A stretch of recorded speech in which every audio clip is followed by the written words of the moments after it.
I sing songs. I don't even know why I try anymore. Even know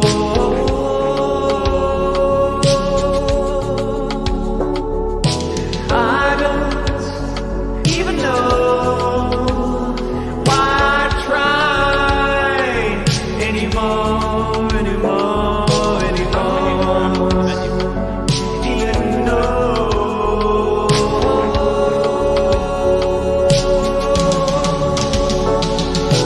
you can't replace me. I'm awake, it's time to break free. I'm levitating,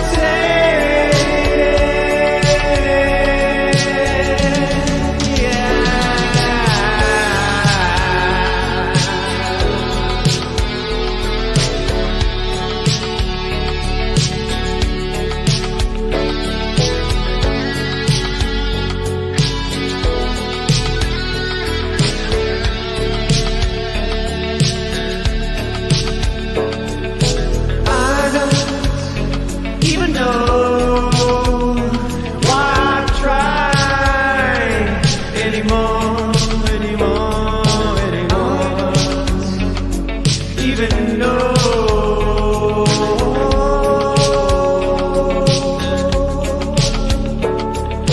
I don't even know.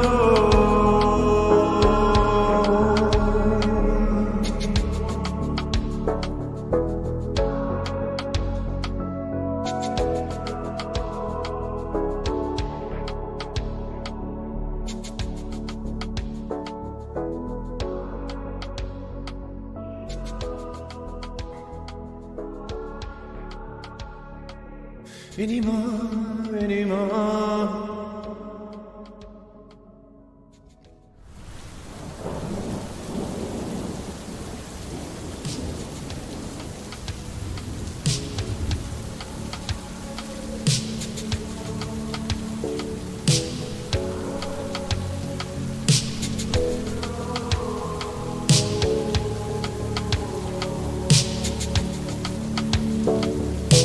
I don't even know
Unbelievable. Show is awful. Show is awful.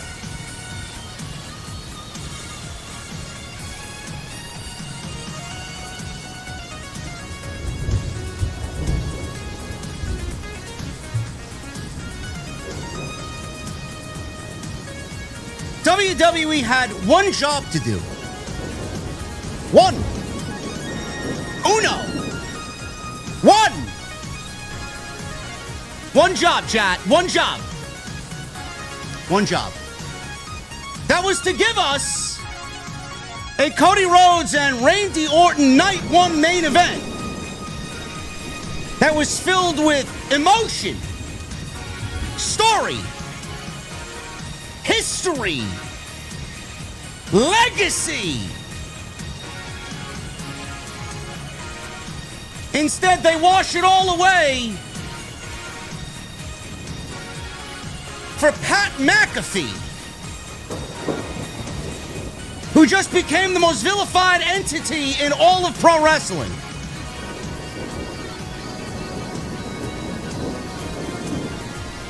WWE is certainly trying to outdo Travis Scott from last year's WrestleMania. Ladies and gentlemen, I don't know what type of rant there will be tonight. WWE basically gave you the worst outcome possible. I don't know what else I could add. But we're going to the venue. It's Friday night. And I want to know, what the fuck are you guys drinking? I'll see you over there.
It also isn't about excuses. WWE has failed creatively. AEW has failed fundamentally. So why did Triple H lose the plot? Why did Tony Khan abandon everything that made AEW special? Because nobody is committed to the one thing that actually matters: long-term booking.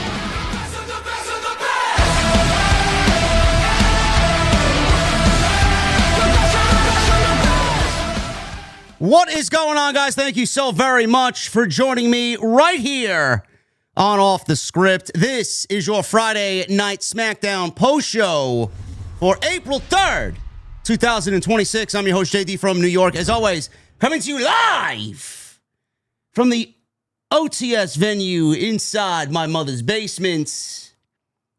Thank you guys so very much for joining me on this Friday evening, wherever you may be.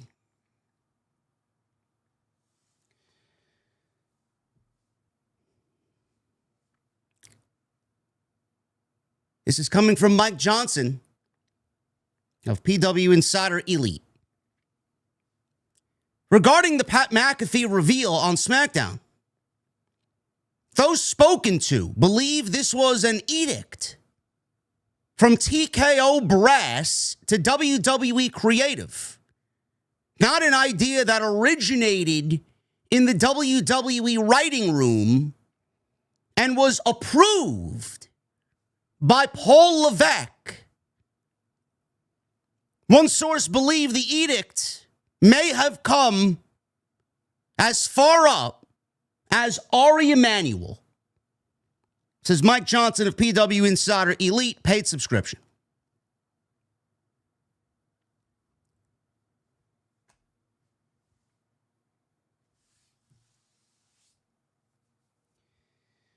You know,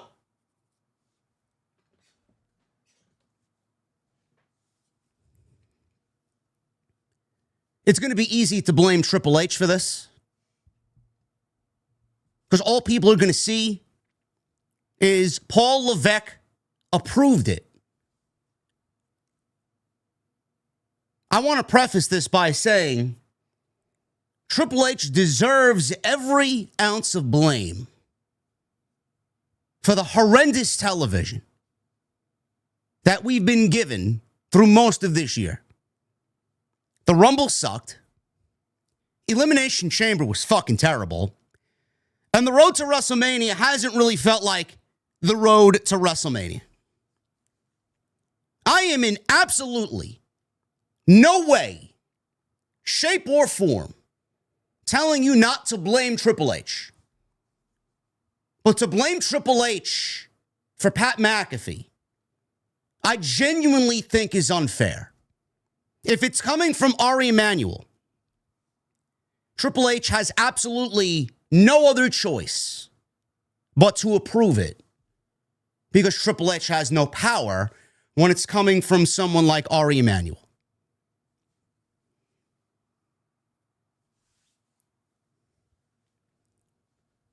Could he have said no? Sure. But Triple H knows who's paying him. Triple H knows who his keepers are. If he said no, I don't think Triple H would be there too much longer, which probably would benefit us, the fans, to be quite honest with you.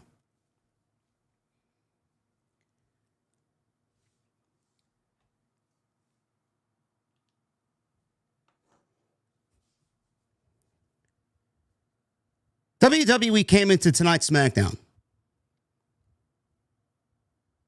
ready to reveal this mystery phone call.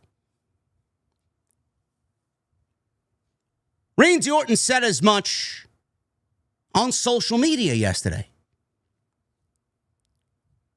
We're going to find, or Wednesday, never mind yesterday, Wednesday, posted a clip on social media claiming, "I'll see you Friday." SmackDown tonight was in St. Louis. Randy Orton is synonymous with St. Louis. On Monday, Stephanie McMahon, she confronted Cody Rhodes to begin Monday Night Raw in New York City at Madison Square Garden. In that promo, Stephanie McMahon told Cody Rhodes that he needs to be different. He needs to be like Randy Orton to beat Randy Orton at WrestleMania. Otherwise, Cody Rhodes is not walking out of WrestleMania 42 with the WWE Championship. She called this version of Randy Orton diabolical. Meanwhile, we haven't really seen much from Randy Orton that has been diabolical. The only thing diabolical is how fucking awful the creative is for WWE. Tonight, Randy, in front of St. Louis, exclaimed to everybody that he wasn't doing it for us, the fans. He was doing it for himself. He was doing it for his legacy. He was doing it for the people in the front row. All of his family were there tonight to see.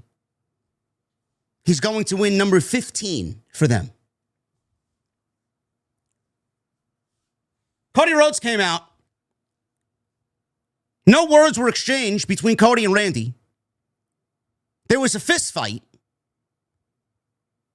Cody Rhodes turns around, and we see a man in black jeans a black t-shirt, and sunglasses. It's Pat McAfee. Pat McAfee shows up. Cody Rhodes walked right into a low blow by Pat McAfee. Pat McAfee low blowed Cody Rhodes, a punter, a former NFL punter, just sacked QB1. Pat McAfee then goes on to cut a promo in which the context of said promo, the words were good. The words are exactly what one should have been exclaiming to Cody Rhodes. But the problem is, chat, the one major glaring problem is that it was fucking Pat McAfee who said it.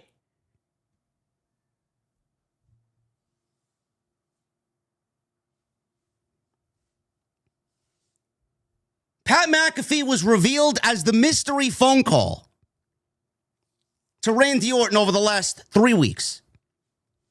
Pat McAfee has been telling Randy Orton that there's more than one royal family in professional wrestling. Randy thanked this individual for bringing him back to his old ways, for allowing those voices to seep through and to showcase the real Randy Orton on the road to WrestleMania.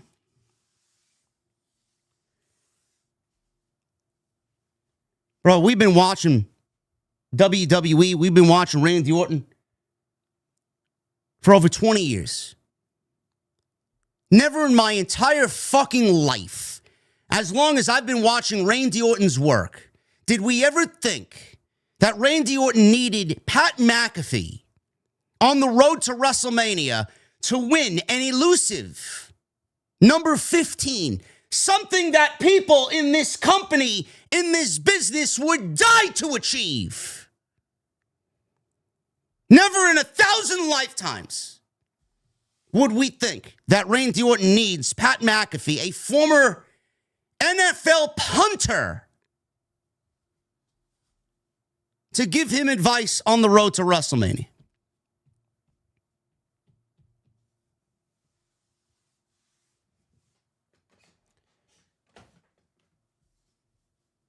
Chat, this company had one job. One job. You have the history and the legacy of Randy Orton in the main event of your biggest show of the year against someone who has so much family history, rich family history, a story that capped off maybe the greatest WrestleMania main event of all time. The industry's greatest storyteller. And WWE wants us to believe that this, the simplest of stories, the simplest of feuds, the simplest of main events, needs Pat McAfee. Needs Pat McAfee to take it over the top. Chat, you do realize that Randy Orton now has Pat McAfee. Cody Rhodes now has Jelly Roll. Jelly Roll might not be getting a match at WrestleMania, but the night one main event is once again centered around Pat McAfee and Jelly Roll. Are we living in the fucking Twilight Zone? How are you a professional wrestling fan? Deep down, and I mean deep down, a professional wrestling fan who wants to watch for the captivating stories, the history, the legacy, the combat between two competitors for a championship at the biggest show of the year, and you're now including Pat McAfee and fucking Jelly Roll.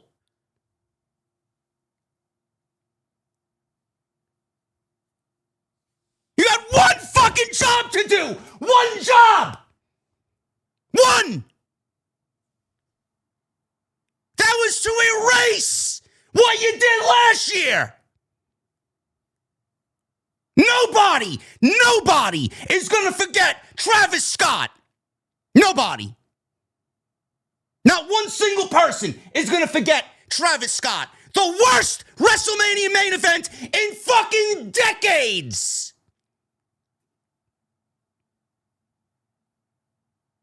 And you're going back to Las Vegas to give us another main event with celebrities. Bro, you had one fucking job. One job. What the fuck does Ari Emanuel know about what's happening on screen for WWE? What? What? This is the same guy, this is the same Ari Emanuel who went on Pat McAfee's podcast and told him he wants to make Pat McAfee into the next megastar in Hollywood because he thinks Pat McAfee's the next Sylvester Stallone.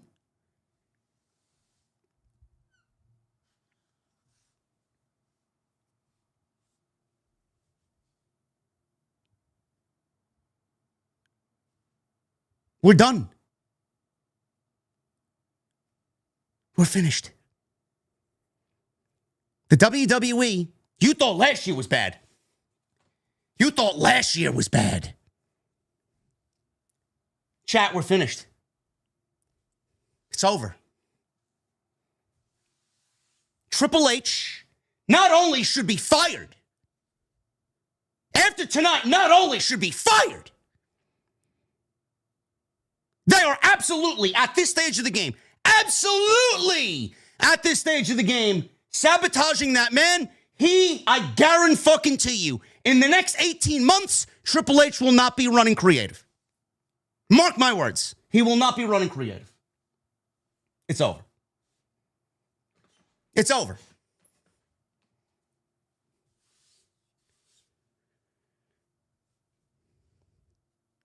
This was the worst reveal.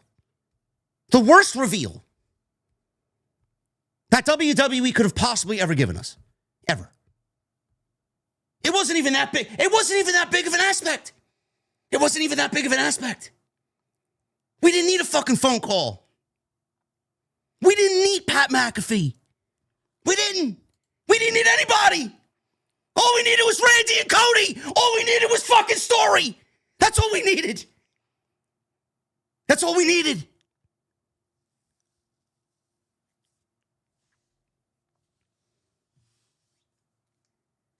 Stephanie told Cody that you can't beat this version of Randy Orton and that this version of Randy Orton is diabolical. If diabolical to them is Pat McAfee, if a continuation from Monday into Friday for this reveal is Pat McAfee, bro, this company has completely lost the plot. They have less than sub 40,000 people for night one. They have just barely over 40,000 for night two. TKO has absolutely destroyed WWE. TKO is nothing more than a party that you, me, and everybody else are not invited to. They don't give a fuck about you, me, or anybody else that's paying this type of money to watch this fucking slop. They don't give a shit. They're robbing every single one of you blind. Every single one of you. And there are a large number of people that will bend over backwards and take it right up the fucking asshole. By Ari Emanuel, Mark Shapiro, and the rest of fucking TKO.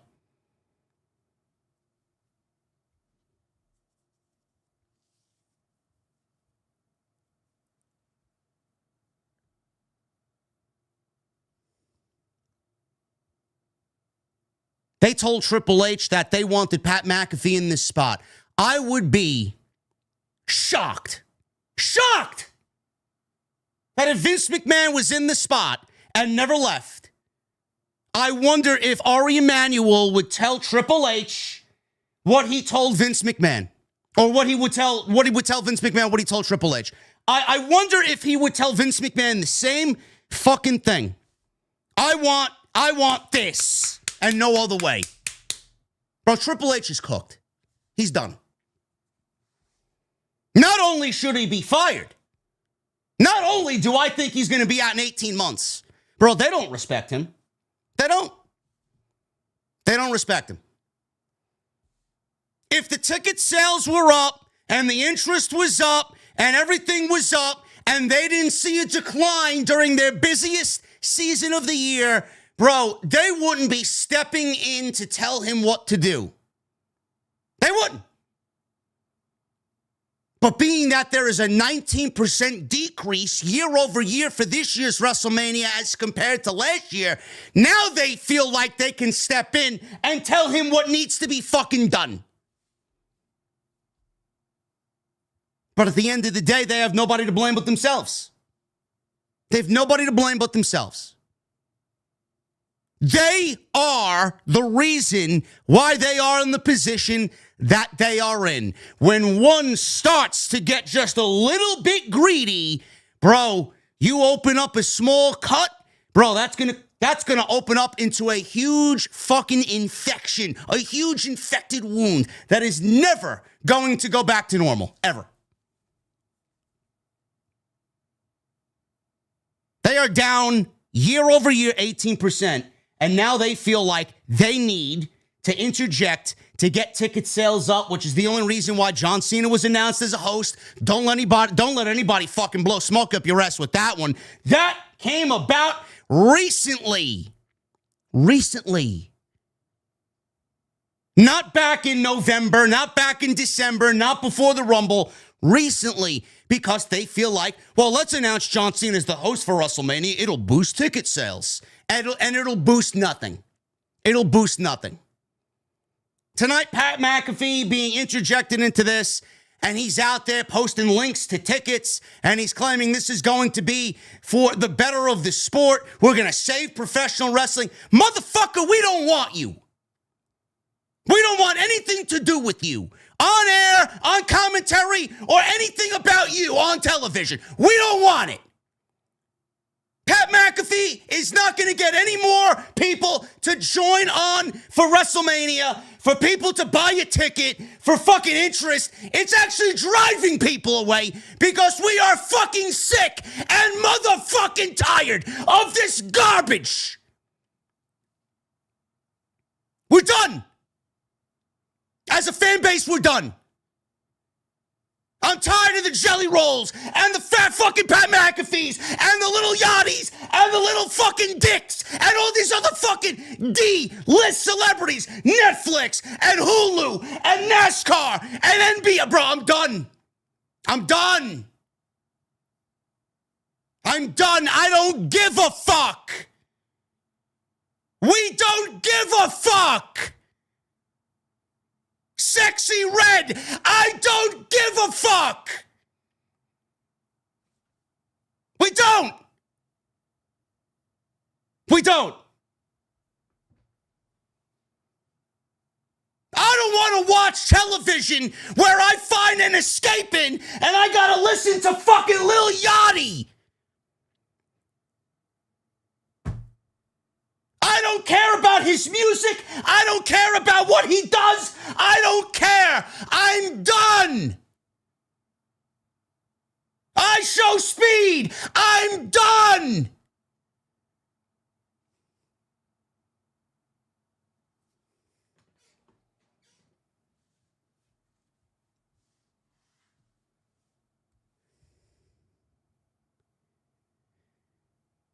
You let Travis Scott into the main event of WrestleMania 41, and you want me to sit there and willingly accept even more celebrities this year as compared to last year.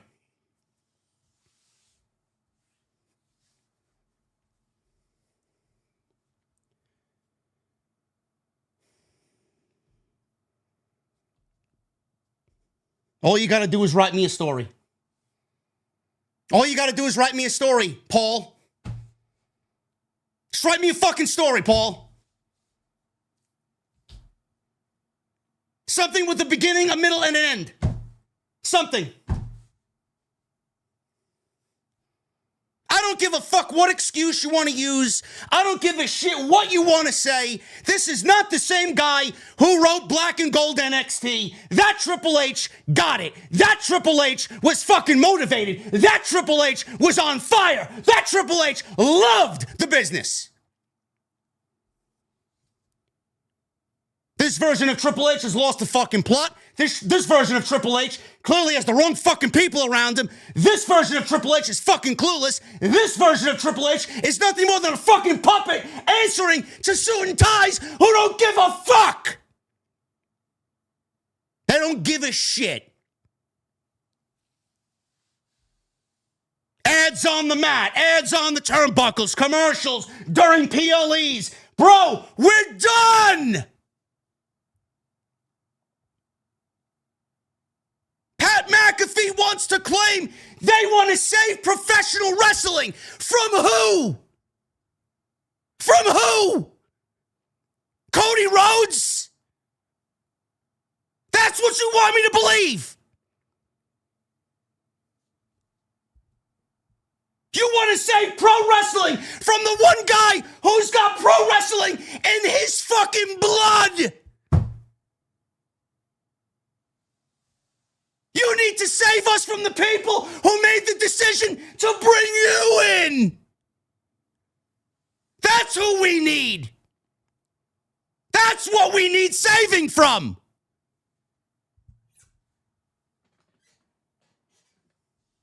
I don't give a fuck what you think about Cody Rhodes. Cody Rhodes is the closest thing to professional wrestling that this company has.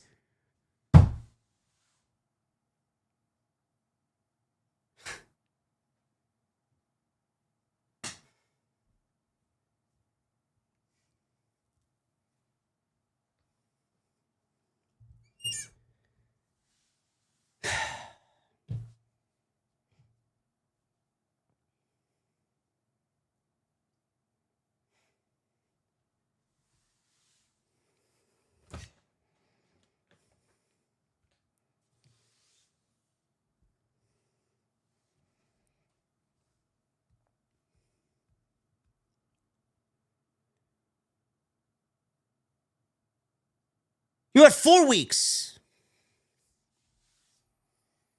4 weeks, chat.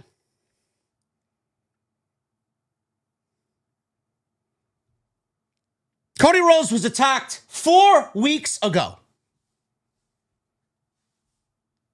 Call it what you want. Heel turn.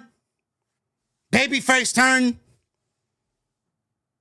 Randy attacked Cody in what I thought was a great angle.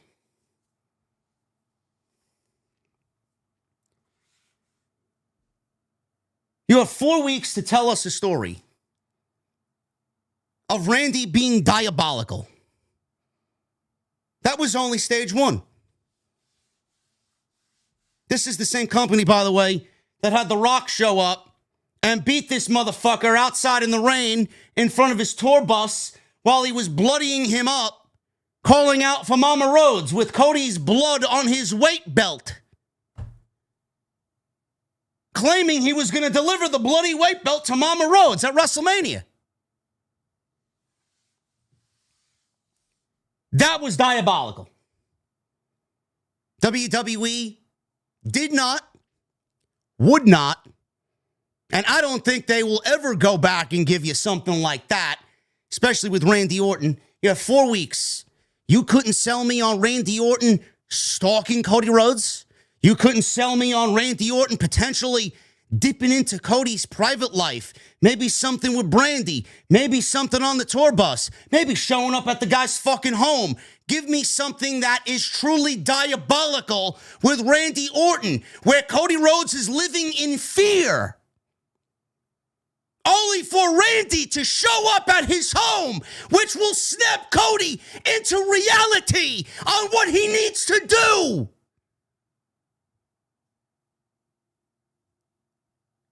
You have 4 weeks to tell me a story between two of the industry's greatest storytellers, and you want to listen to Ari Emanuel,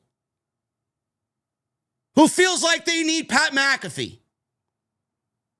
After last week, where we got one of the worst brawls ever, and Jelly Roll getting RKO'd.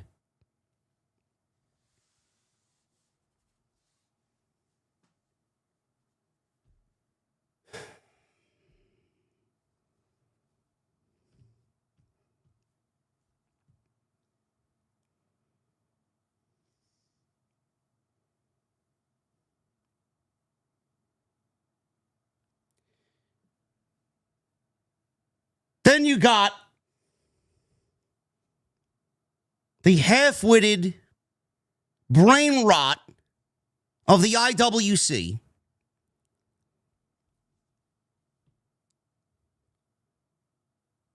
There are a select few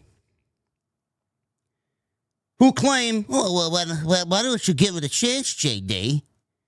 Why are we jumping to conclusions, JD? This isn't the real reveal. What are you, deaf? What are you, deaf?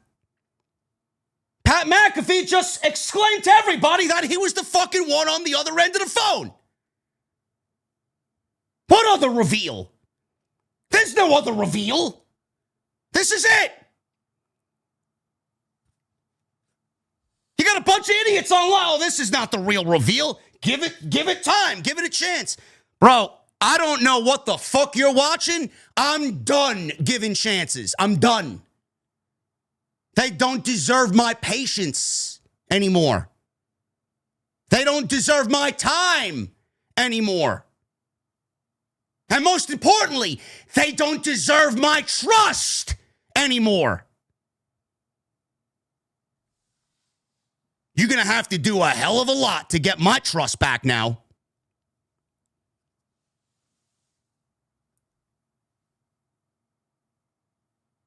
Bro, it says something. It says something that the Pat McAfee reveal was so fucking bad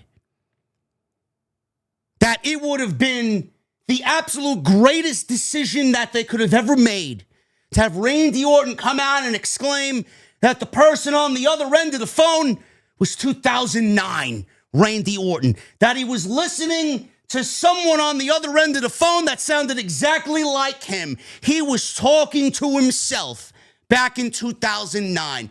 How fucking ridiculous does that sound? Where that would have been an idea that trumped the entire situation they did tonight. How fucking sad is that? How sad is that?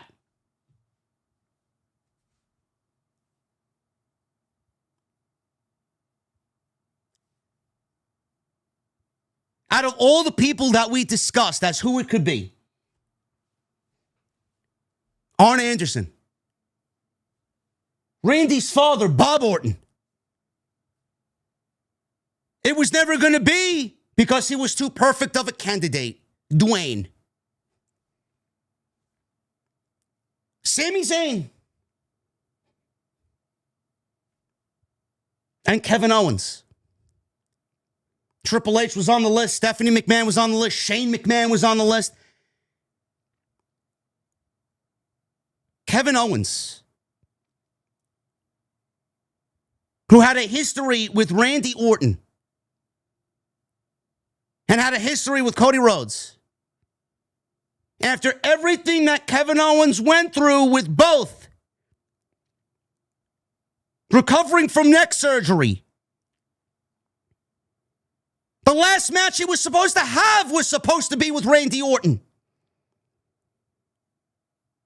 All you needed to do was give us Kevin Owens.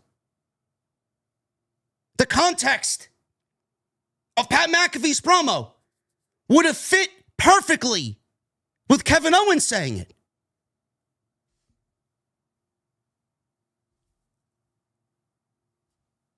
Kevin Owens is not going to bring people into Allegiant Stadium, though, right?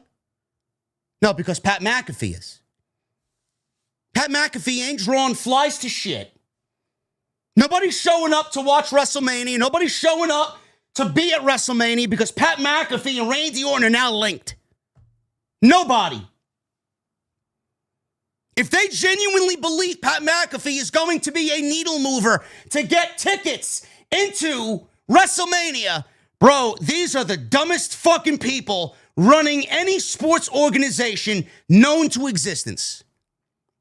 There is legitimately not a single fucking soul that is showing up there on April 18 and April 19 that is there to see Pat fucking McAfee, who has absolutely nothing to do with anything WWE related outside or inside the fucking ring, let alone with Cody and Randy Orton. Kevin Owens would have been the perfect choice. Injured, yes. But Kevin Owens' fucking promo skill still works, doesn't it?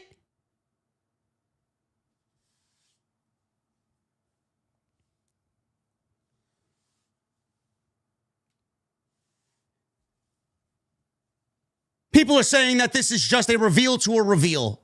Bro, shut the fuck up. There is no other reveal. There is no other reveal. This is how stupid people think. This is how stupid people are. They're basically telling you, the people that are telling you, well, there's another reveal. There has to be another reveal. Bro, those people are quietly telling you that this reveal fucking blew. It blew cock. Big time. That's what they're telling you, but they won't admit it. That's all they're telling you. Why would there be another reveal when Pat McAfee just came out and told you he was the phone call? This is the reveal. You got the reveal. It sucked. We're not getting another reveal. Just come out and say it sucked. You're wanting another reveal because this one sucked. That's what that means. The other thing I'm hearing, and this is something that chat, let's be honest, we've pitched weeks ago. We talked about a new legacy or a faction or a group. Randy with Ricky Saints, Ethan Page. We could see it. We could see it. Two guys who should already be up on the main roster. Both of which are Cody's friends. Ricky Saints being the biggest one who helped Cody helped get into WWE. I get it. This could be leading to a faction or a group to battle Cody Rhodes. That doesn't explain why we need Pat McAfee. Why does Randy need Pat McAfee to start a group similar to Legacy with Ricky Saints and Ethan Page? Pat McAfee's not going to be there, if at all, for a couple of months. As soon as college football starts, he's as good as gone. Goodbye. Oh, but it's a reveal to a reveal. Bro, you had you get one chance at everything, man. You got one shot. You got one shot. Just like the fucking sniper in Call of Duty that's fucking hard aiming you from across the fucking map, man. You got a couple of shots on him and you back away and you get cover. But if you peek around that fucking corner again and he's already hard scoping you, you're fucking dead. One shot. That's all you got. One shot. You miss, you ain't getting another one. It's over. I don't give a fuck if there's 2 reveals, 3 reveals, a group, Ricky Saints, Ethan Page. The initial fucking reveal sucked dick. Ari Emanuel and TKO are absolutely fucking killing this company from within. Triple H is a fucking dumb hack. He's nothing more than a puppet to the puppet masters, and he's going to be out of a job in 18 fucking months. Why the fuck did you think he put himself and his fucking wife in the Hall of Fame? He knows it. I know it. Everybody else knows it. They're done. They're done. Rock is quiet. Rock ain't showing up. Rock ain't doing nothing with Roman and Cody. He ain't coming back. The final boss is dead. The final boss will show up when Triple H is fucking fired. $7 Productions comes in, Brian Gewirtz runs creative, and Triple H and the fucking McMahon regime is dead. That's what's gonna happen.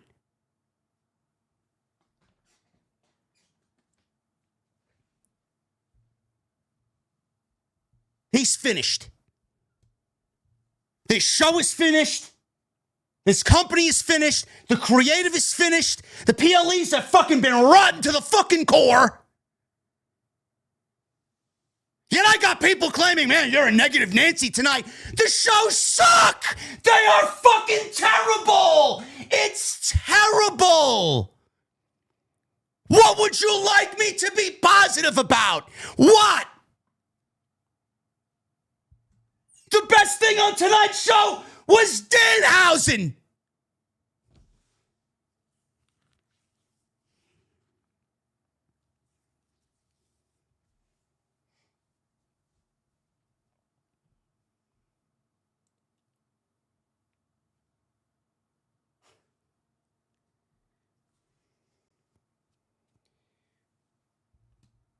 Triple H wants to claim that this is a new era. Paul Levesque era, every fucking PLE, when shit happens, it's a new era this, new era that, new era fucking suck my dick, new era. New era. It's the era of we don't give a fuck. Bruce don't give a fuck. Michael Hayes don't give a fuck. Road Dogg didn't give a fuck. He got up and fucking quit. Triple H don't give a fuck. Every show feels the same. Every show is built like Sesame Street, booked like Sesame Street, written like Sesame Street.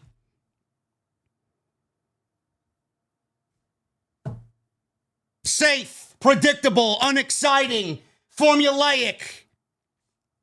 WWE holes up in their own little cubby hole and they do what they want to do to keep themselves warm and just get by. Bro, we as fans are done. This is not the same company even 2 years ago that grabbed the world by the balls and defiantly said, fuck you.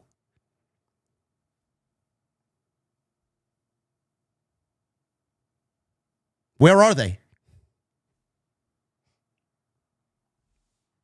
Where are they? This isn't the same company. They're not. 2 years removed from WrestleMania 40, and this writing team and this creative team is a shell of its former self only 2 years ago. Two. Not 12, not 22. Two. I've never seen a company die so quickly under new management, under new leadership, like I have with this company. And I say it every time when things get this fucking bad. I say it all the time, and the people that watch me know I say it all the time. And I wish upon a shooting fucking star. I wish so badly that Tony Khan would get his fucking shit together and hire some fucking people to write cohesive, coherent, consistent television. Because if they did, WWE would be finished. If they put just a little bit of effort into what they do on Wednesday nights, bro, we wouldn't be sitting here talking about pro wrestling in 2025 and 2026 shitting the fucking bed. If they put just a little bit of effort and did what they needed to do, Triple H would be out as head of creative yesterday. Either that or they'd actually have to put some fucking effort into their shows because they don't want to be stood up by fucking Tony Khan.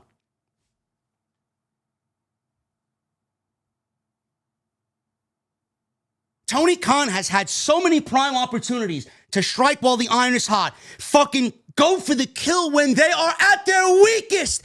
Bro, they just brought out Pat McAfee and Jelly Roll for the main event of WrestleMania.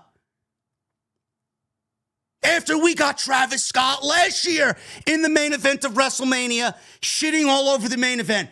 Bro, all they need to do is strike when they are fucking wounded, down and out, bleeding. Go for the kill. Attack. Please. Please.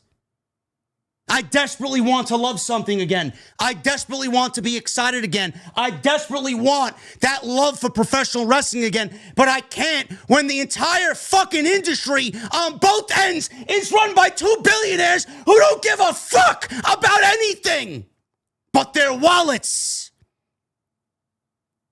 And as AEW is concerned, Tony's toys.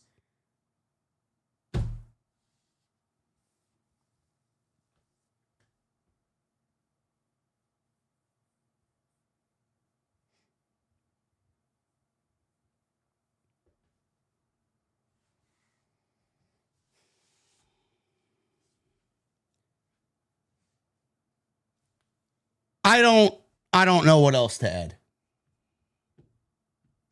I don't.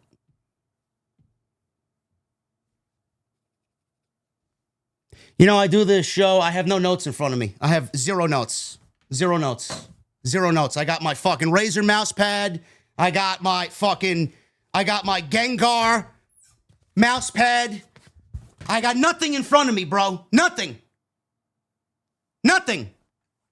I come on here and I give you my true, genuine fucking opinion, bro. My true, genuine opinion on everything. I have zero notes. Zero fucking notes to start this show. I got notes for the actual program. I got nothing. I come on here blind. The name of the show is the name of the show because that's the name of the show. That's the name of the show. Nothing.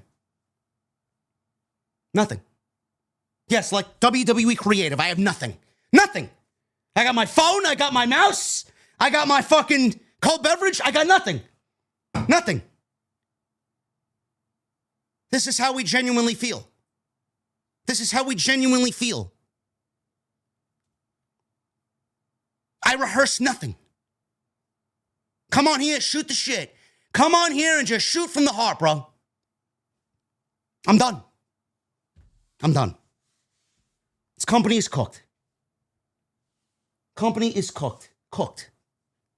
Triple H ain't cooking. I'm not letting Triple H cook. I'm not going into the kitchen to watch him cook. Bro, Triple H burnt the fucking restaurant down to the ground. It's over. It's over. We're waiting for the next guy to come in, demo the motherfucker, and rebuild something new. Under new management. I'm done. I don't trust. I don't care. I don't love. This company is fucking cooked. Run by multi-zillionaires who don't give a flying fuck about anything that happens on television. If they did, the product would be better and the product wouldn't be littered with fucking commercials ruining the fan experience. I'm done. D-list celebrities, music that fucking absolutely fucking sucks, that melts society's brain into fucking mush. I'm tired of every aspect of the fucking company. From the theme music that we see, to the musical artists that they usher in for these fucking shows, to every fucking commercial that we see. I'm fucking done. I'm done. I don't give a fuck about Saudi season, Riyadh season. I don't give a fuck about Jimmy John's or your fucking poison that you're ushering to the kids and to the adult audience. I don't give a fuck about any part of it. It's garbage. It's fucking garbage. Every single fucking part of it. It's garbage. It's garbage. Everything that we once knew and loved is fucking dead. From pro wrestling to the gaming industry to the shit that you see on social media. Everything that you once loved is fucking changed for the worse and dead. Dead. You can add WWE in this fucking Paul Levesque era to the fucking list. It's over. It's over. Why do I even want to review this show? Why? Why? What do you want me to talk about?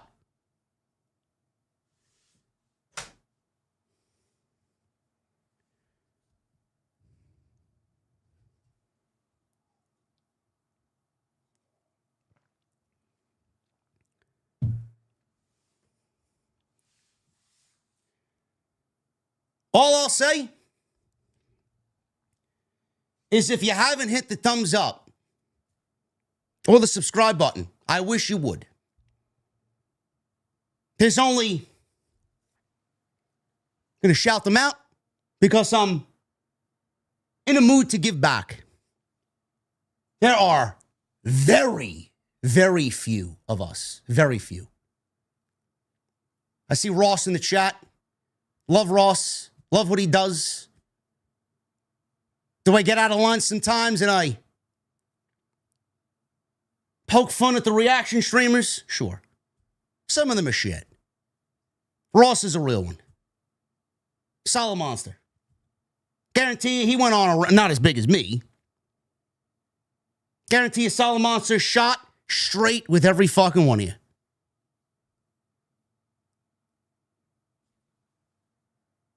I know he's probably had some undermining things to say about me.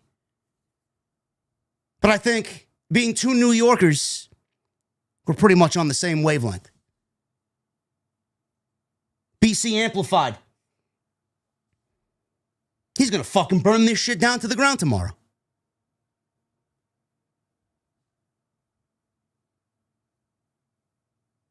There are not many of us still here.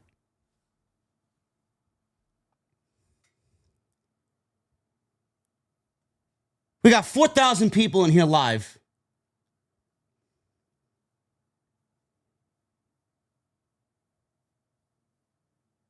And if you want the realest of the real in this entire community, this is one of the destinations that I think you guys should stay with.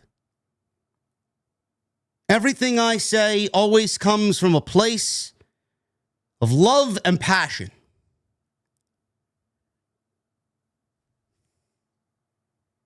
I'm not happy.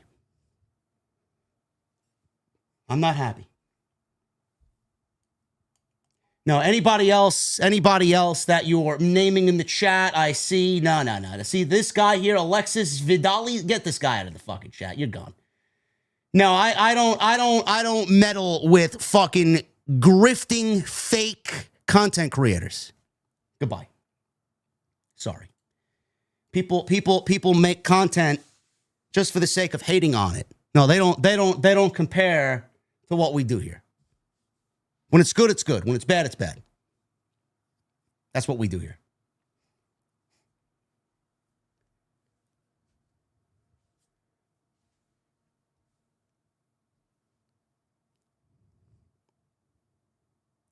Carmelo Hayes.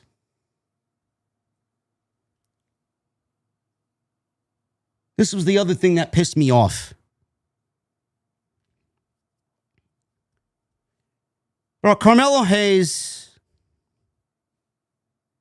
since the first SmackDown of 2026, Carmelo Hayes.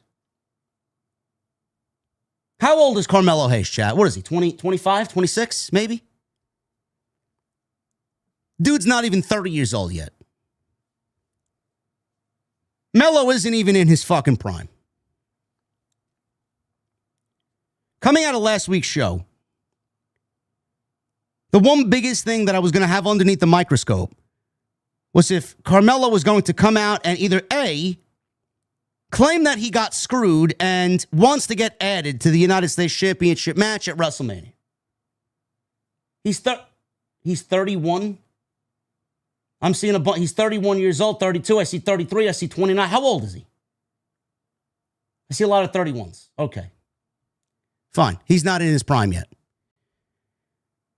One of the biggest things that I was going to keep under the microscope was if he was going to come out and say, I want another shot, add me to the match with Trick and Sami at WrestleMania.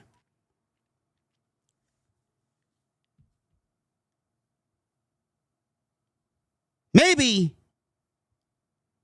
he came out tonight and challenged Trick Williams. And if he beats Trick Williams, he gets added to the United States Championship match at WrestleMania. Something.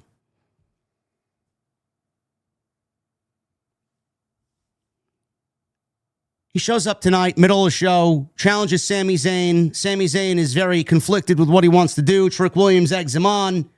Sami eventually says Trick Williams is right. He gives Carmelo Hayes the United States Championship title match in the main event. They go about 12 minutes.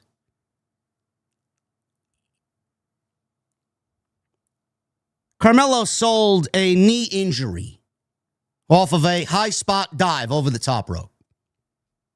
He continued to sell the knee injury into the match where he used a top rope dive,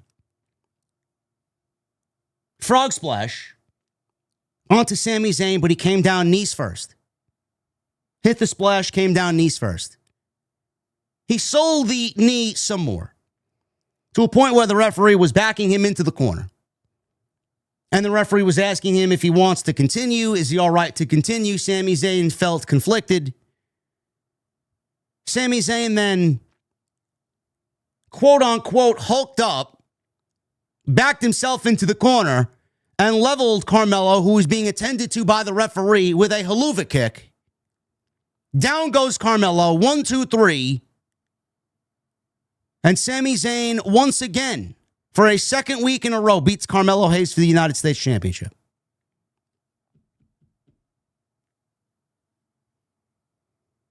There was no outside interference from Trick Williams. There was no shenanigans.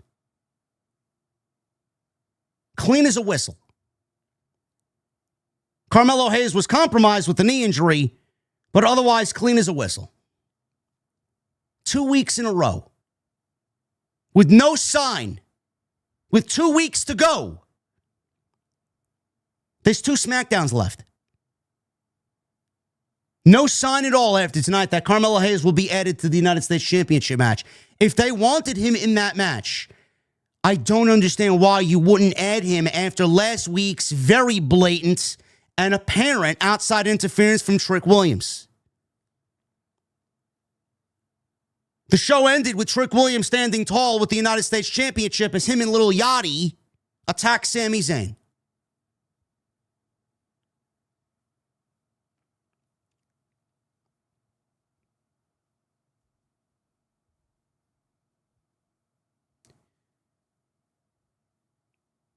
Bro, if Carmelo Hayes is not on the WrestleMania card, after everything that fucking man did, 9 weeks, 10 weeks, whatever it was, with the United States Championship, quietly put together Wrestler of the Year credentials, quietly put together several Match of the Year credentials, candidates on Friday Night SmackDown with Dragunov and Zayn and Phoenix and anybody else you wanted to throw out there with him. The fact that this guy started off on the main roster, got called up the same time as Braun Breaker, was a number 1 draft pick on Friday Night SmackDown, wrestled Cody Rhodes in his first main roster match, then had to sit and sit and sit until they decided to use him in a unofficial best-of-7 series for the United States Championship with Andrade and battle over the title with LA Knight. To then get thrusted into a fucking tag team with The Miz and a program with The Miz because everybody that gets called up has got to go through the fucking Miz. To eventually break away from The Miz and show everybody what it takes to get over. Carmelo Hayes got over through his in-ring work. He's got a character. It's not over the top. It's not something that's going to fucking break ground in WWE. He's not reinventing the wheel. He's not fucking revolutionary by any stretch of the imagination. He's mellow. Mellow don't miss. He is him. He's confident. There's a reason why Shawn Michaels was so high on him. You might not see it. We're not HBK. None of us can claim to be HBK, one of the greatest, if not the greatest of all time. Shawn Michaels saw a lot of what he was in Carmelo Hayes. That's why Melo was at the top of NXT for so long. Guy got over with in-ring work. 9 weeks, 10 weeks as United States champion, match of the year credentials, wrestler of the year credentials on Friday night, and probably all in WWE. How do they reward him? 2 weeks to go, 2 SmackDowns to go. There's no spot for him on WrestleMania. He's got no WrestleMania match. He's got no United States championship. If you need any indication of what WWE creative is in 2026, that's all you need to look at. If this company gets this close to WrestleMania and doesn't have a spot for Carmelo Hayes, worse yet, takes the belt off Carmelo Hayes with 2 weeks to go before WrestleMania, this company is absolutely fucking deplorable in every sense of the word creatively.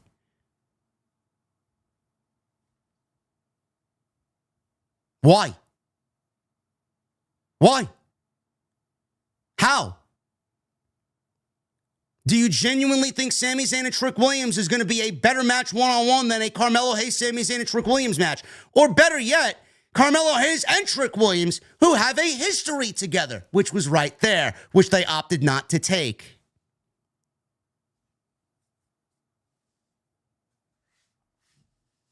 No, they're too busy booking Kit fucking Wilson on Friday night.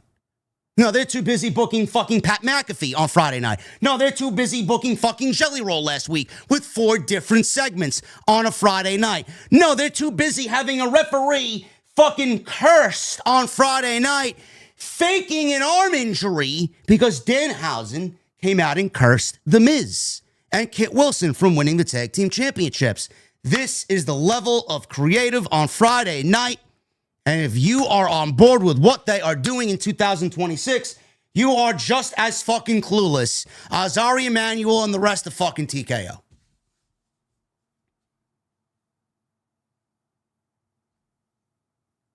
I'm going to say this for the next 2 weeks.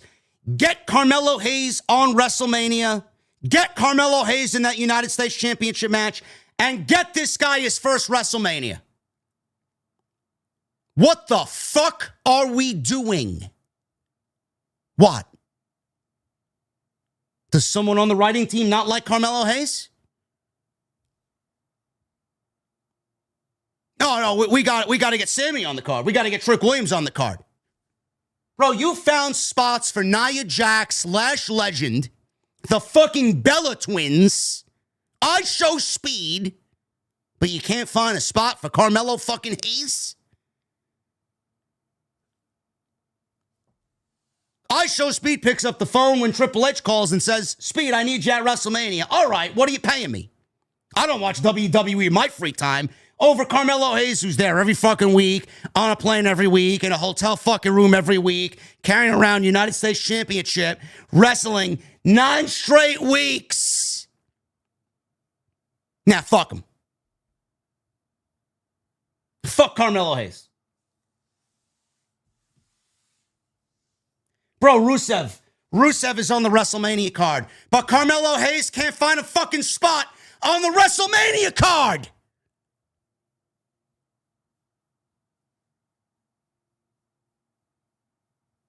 Rusev, people don't even realize he's still employed. JD McDonough just got back from injury. He was out for 4 months. Carmelo Hayes, fuck him.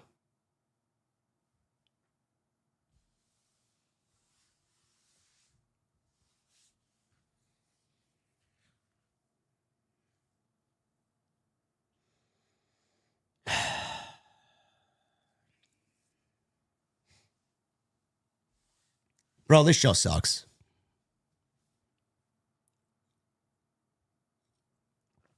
This show sucks. Don't know what to tell you.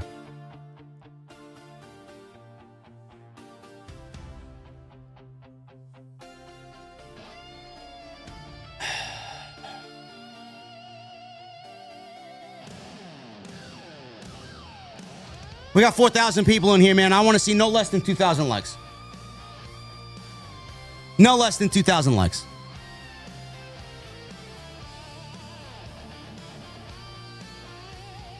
I'm on social media at JD from NY206, Twitter, Instagram, TikTok, and Cameo. Hit that subscribe button down below. Turn on the bell for notifications. Go check out all the content on the channel. We were live on Monday with the Monday Night Raw post show. We were live on Tuesday morning with the coach, Jonathan Coachman. Yes, I have a show with Jonathan Coachman on Behind the Turnbuckle. It's called a 2 Count. Oh my God, am I gonna fucking explode on Tuesday morning?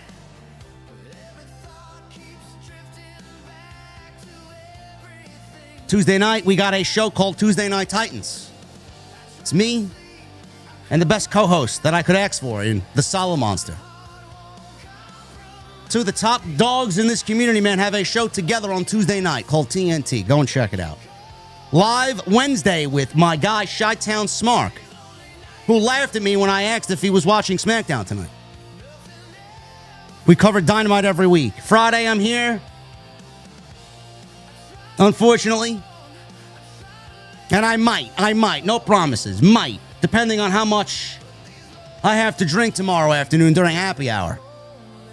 How many espresso martinis am I going to have to drown myself in to forget about this terrible program? I might be live with Stand and Deliver. I might. If you guys want to see that, let me know. Would you like a Stand and Deliver post show?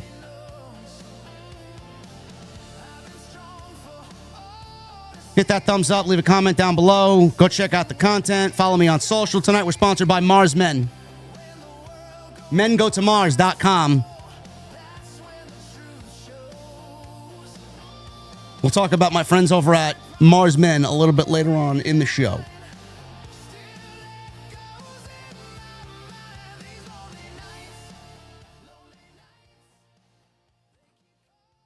Let's go over this Pat McAfee fucking promo that he cut.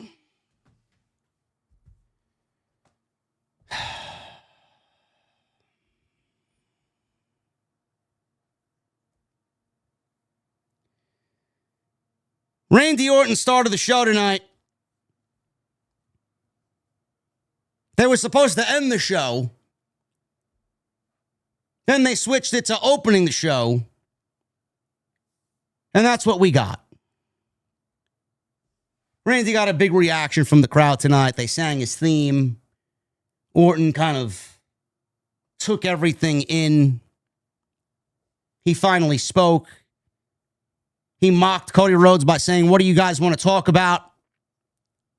He says that it's no secret that St. Louis is his hometown. He has ties to St. Louis. He was raised here as a young boy. And that the next time he will return, he would return as champion. Orton pointed out that he wasn't doing it for the fans or his family. He wasn't winning the undisputed WWE title for St. Louis, but for the people sitting in the front row, and his wife and his kids were there. Orton said that it didn't matter if Rhodes was going home on a stretcher by the time WrestleMania wrapped, but he was going home empty-handed. Orton again pointed out that Rhodes gave him the green light to be the old Randy Orton, to listen to the voices in his head. Orton saw Rhodes was on Monday at Madison Square Garden. And he may have been listening to the voices in his own head. He pointed out that Rhodes wasn't a killer.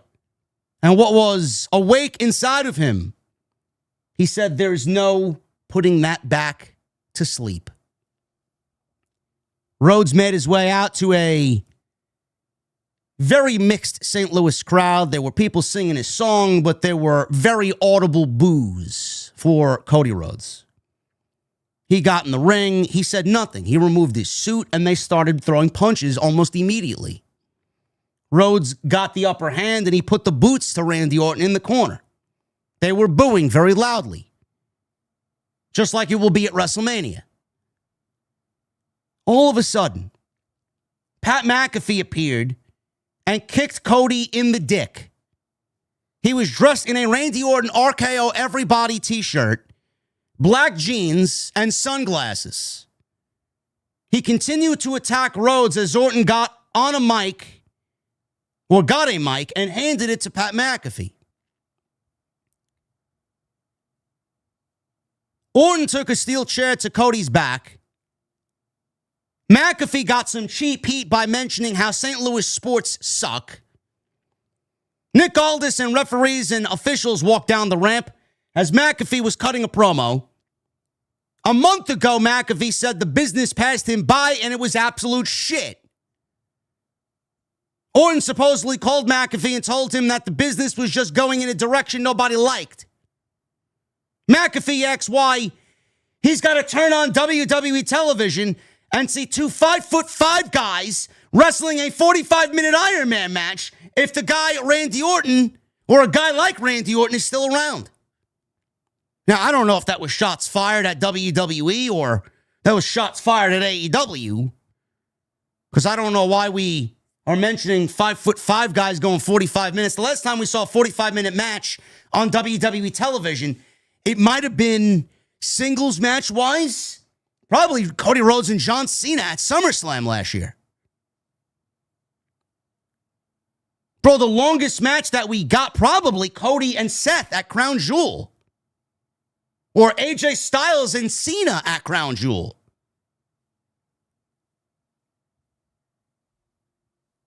There's never a 45-minute Iron Man match on WWE television. Ever.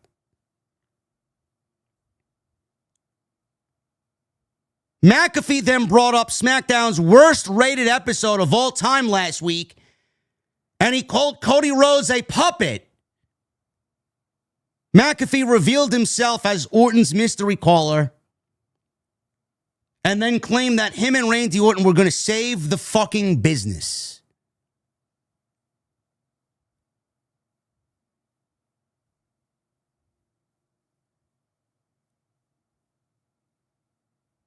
I really don't know what else to say outside of what I already ranted about. The only other thing I will add is like, oh, well, you wanted unpredictable, JD.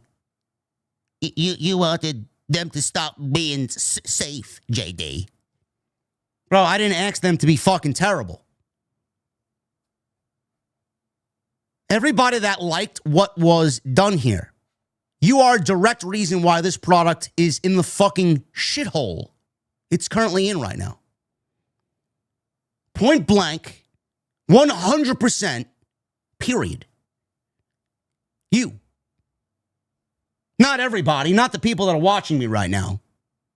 Some of you may have liked this. You're brain dead. The rest of us who didn't like it, we're the right ones. We're the smart ones. This will go nowhere. There will be no second reveal. Pat McAfee is nothing more than a fucking puppet who was there, ushered in by Mark Shapiro and Ari Emanuel and the rest of TKO brass to try and use his name to sell tickets to WrestleMania. He was already on social media claiming that he's going to save the fucking business. And then he's leaving links for people to go buy tickets to WrestleMania because all of a sudden now he's on television with Randy Orton against Cody Rhodes. And then he tweets out.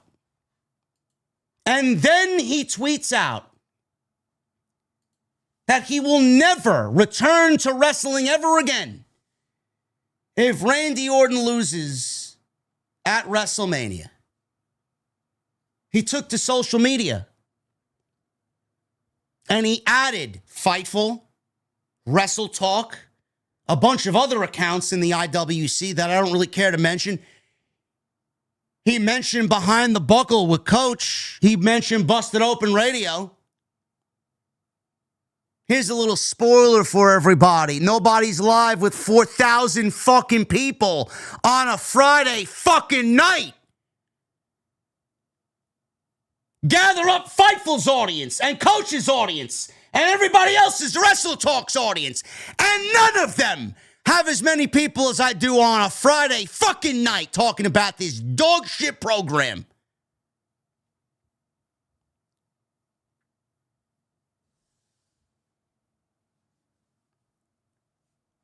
How about that, Marks?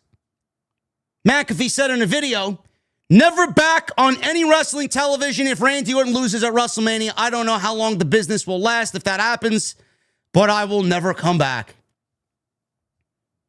McAfee said he was on a mission to motivate Orton to lead the company. Yes, because Randy Orton needs motivation from fucking Pat McAfee.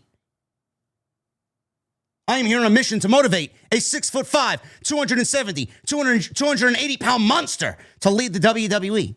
My friend, the legend killer, the GOAT, Randy Orton.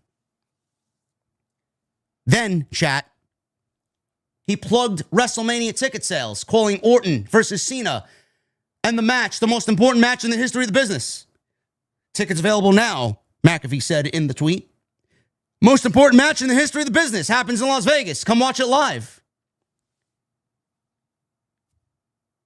Shut the fuck up, Pat McAfee. You fucking ticket haggling fucking shill for Mark Shapiro and Ari Emanuel and the rest of TKO, man. Fucking suck this dick. You gotta be fucking kidding me. What the fuck? Garbage. Garbage. Buy tickets now. Most important match in WWE history. We're going to save the fucking business. Give me a fucking break. Give me a fucking break. Give me a break. Nobody's saving the business with fucking Pat McAfee in their fucking corner. You fucking geek.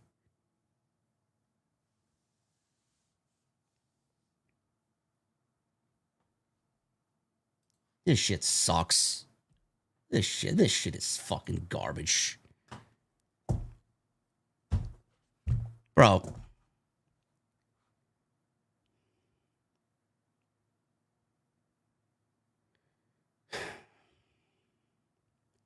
Bro, they ran the angle with John Cena wanting to kill professional wrestling last year. Now all of a sudden they want to save professional wrestling from Cody Rhodes. Bro, I don't care what you think of Cody Rhodes. Is Cody Rhodes a boring fucking champion? Cody is only as boring as the writing they fucking give him, as the opponents that they give him. Cody is not the worst WWE champion that we've ever had. He's part of the greatest WrestleMania main event, maybe of all time. One of the greatest WrestleMania moments ever. Funny enough, the year after that, he was part of the worst WrestleMania main event, maybe of all time, with the worst moment in WrestleMania history, maybe of all time. Wasn't his fault, though. I don't blame Cody for that.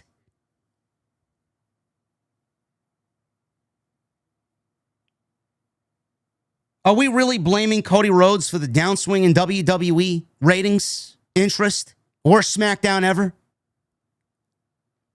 Because Pat McAfee in Randy Orton's corner and Randy Orton winning the WWE title with Pat McAfee is going to somehow save the fucking business. Bro, tonight, I guarantee you I would be a betting man. I guarantee you that tonight's hijinks drove more people away from this product than will ever buy tickets to attend this WrestleMania this year to see Pat McAfee and Randy fucking Orton. No, but we're going to save the business. We're going to save the business. We don't need saving from Cody Rhodes, ever. We don't need to be saved from Cody Rhodes. We need to be saved from the terrible creative. We need to be saved from the fucking dog shit Sesame Street-like fucking creative that we see every fucking week. We need to be saved from the copious amounts of commercials. We need to be saved from the fucking advertisements on every corner of the fucking arena. We need to be saved from the 5-match PLEs that continue to offer nothing premium about them. We need to be saved from Ari Emanuel, who made this executive decision and told Triple H, yes, do it or else. Everybody's going to pinpoint to that article from PW Insider. Well, Triple H said yes to it, JD. Yes, he was forced to say yes to it. Forced. When you realize that Triple H is to blame for what you see on television, absolutely. Ari Emanuel isn't running day-to-day operations. Ari Emanuel isn't fucking writing for Monday Night Raw or producing or executive producing for Monday Night Raw at all. He's not in the writer's room with fucking the rest of those geeks every week. I am not. Let me put emphasis on not excusing Triple H. But Triple H's pay grade is at the level it's at because he's not Nick Khan, he's not Mark Shapiro, he's not Ari Emanuel, and he's not Dwayne. If this came from the board of directors, what do you expect him to do? If he says no, then what? Triple H is already pocketing money from the stock. He is a company man. He knows he's only there and he's got to be on his best behavior because he wouldn't be there without Vince getting fired. What would you like him to do? What would you want him to do? They are absolutely forcing him out. They are absolutely forcing him out. I love a good conspiracy theory, folks. I do. Triple H has been put in a very bad position. He was forced. He was forced to fold.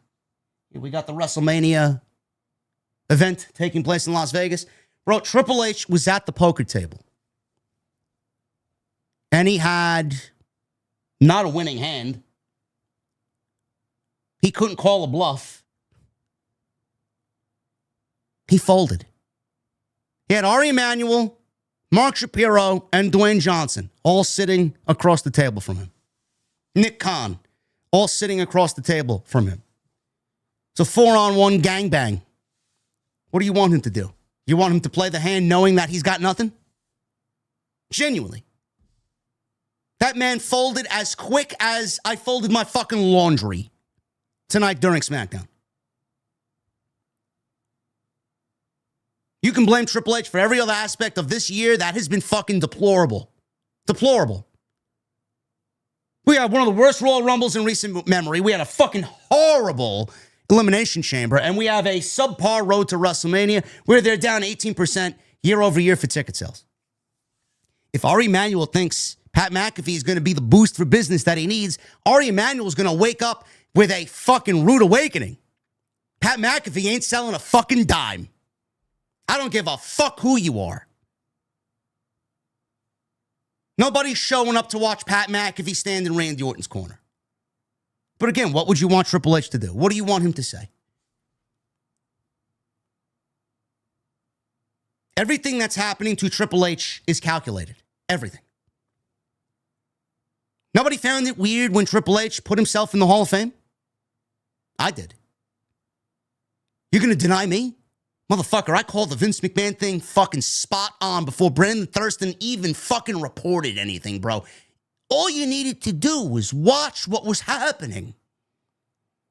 From NXT being destroyed to Vince McMahon muscling himself back onto the board of directors by firing people who were against him to hire people that gave him a unanimous vote of approval. To selling the company to Ari Emanuel because he wanted to remain in power. You're going to deny me when I say that Triple H is on the outs? He put himself in the fucking Hall of Fame last year. He put his wife in the Hall of Fame this year.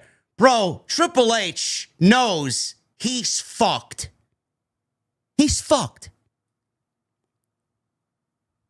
They moved WrestleMania from New Orleans to Las Vegas last year, right? Or this year. Well, the announcement was made last year for this year. They did Vegas last year. They did Vegas again this year for a second year in a row. Tourism is down. 80% ticket sales down year over year. Tickets are more expensive. A product that is worse than it was last year. Who do you think they are going to blame? They're not blaming Rock. They're not blaming Bruce. They're not going to blame Michael Hayes or Lee Fitting. They're not going to blame anybody but Paul Levesque. Calling it right now. I give him 18 months. I give him 18 months and he's finished. $7 Productions comes on in. Rock runs the company. Rock actually might buy a stake in the fucking company. He's going to hire Brian Gewirtz to write the shows on Monday and Friday. And we will truly then be in a new era. We're not in a new era. The new era was WrestleMania 40. Whatever era we are in died at the end of WrestleMania 40. It was over. And that era only existed, and that era only went off the way that it did with the conclusion that it did because partially he inherited it from Vince McMahon. So how much of it was truly Paul Levesque's era?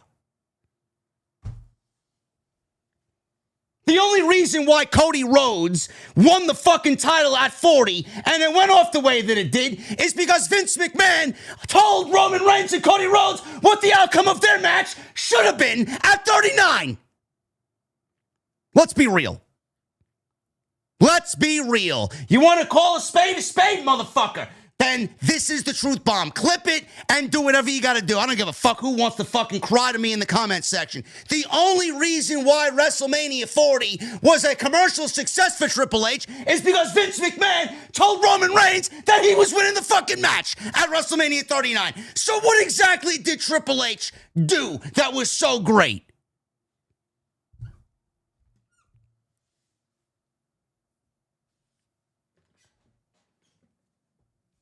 Then The Rock comes in. Cody wins the Rumble. Rock wants the main event. People cry online. It's not right. It's not fair. You can't come in. You can't do this. It's not time. It's Cody's time. So mixed with Vince McMahon making the right creative decision, because if Cody won the title at 39, then we don't get anything to happen at 40. So with Roman winning at 39 and Cody getting the match at 40 against Roman with The Rock involved and The Rock flipping the script, only for then the fans to flip the script, and then we get the final boss. What exactly has Triple H done for a new era that we need to celebrate?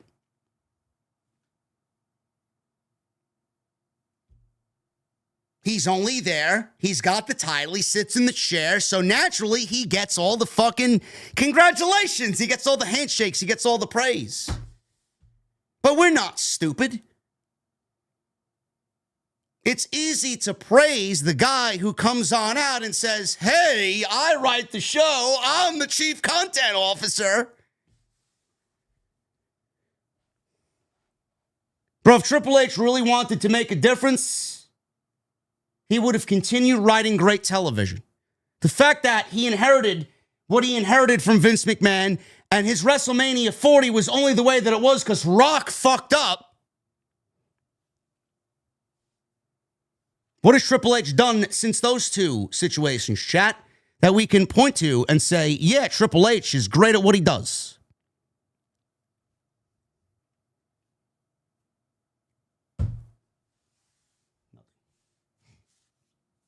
Nothing. He's great at getting Riyadh season all over the fucking mat with NASCAR and PlayStation and fucking Dude Wipes and Slim Jim and fucking what's its name? Salami Mike, whatever the fuck. What is it? The Hero Place. Jersey Mike's. Fuck out of here. This shit sucks.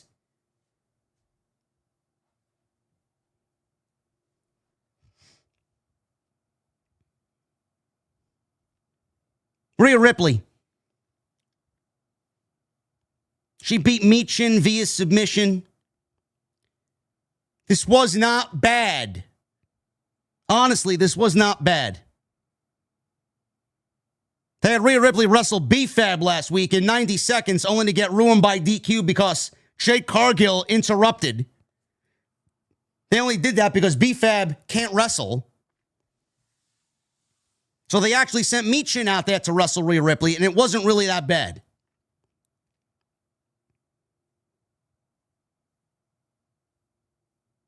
So Michin hit a Poison Rana, nicely done on Rhea Ripley, followed by her finish, Eat Defeat. Ripley managed to kick out. Michin tried a pile driver. Ripley found herself trapped in a prism trap, and she tapped out. B-Fab and Michin once again used the numbers game here. 3-on-1 attack. It eventually ended up being with Jade joining in, and she was about to give Rhea jaded until Io ran in and made the save. Ripley recovered, and she and Io hit drop kicks on B-Fab and Michin, sending them out to the aisleway, retreating with Jade Cargill.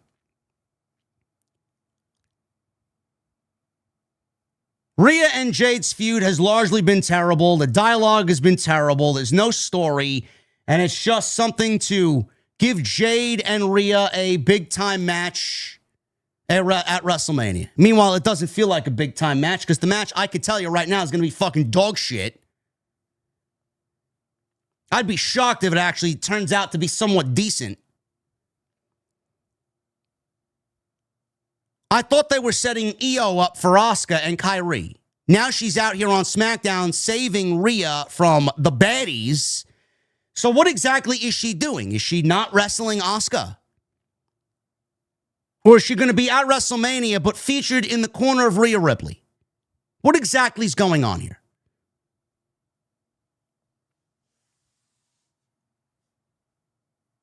I'm assuming this will be a one-week thing. She shows up on Monday. She continues her feud with the Kabuki Warriors. She gets the match with Asuka at WrestleMania. And then at WrestleMania, it'll be Bianca showing up, and it'll be 3-3. And then we move on from there. It'll be Io, Rhea, and Bianca, because I think Bianca is going to make her return at WrestleMania against Jade, Michin, and B-Fab. Then that will result in Bianca and Jade. Bianca will win the championship, and then we'll probably either A, get a rematch between Rhea, Io, and Bianca, or Rhea and Bianca coming out of that. Because Rhea and Bianca, to me, is still the singular one biggest match that they can do outside of Rhea and Io. One-on-one.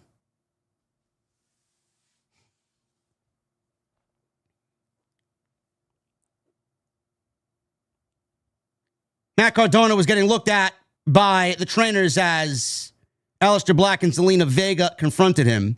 Black said Randy Orton didn't change. He simply embraced who he really is, something that Cardona has refused to do. This led to Cardona stating that he'd speak to Nick Aldis tonight. He wants Black in a match later tonight on SmackDown.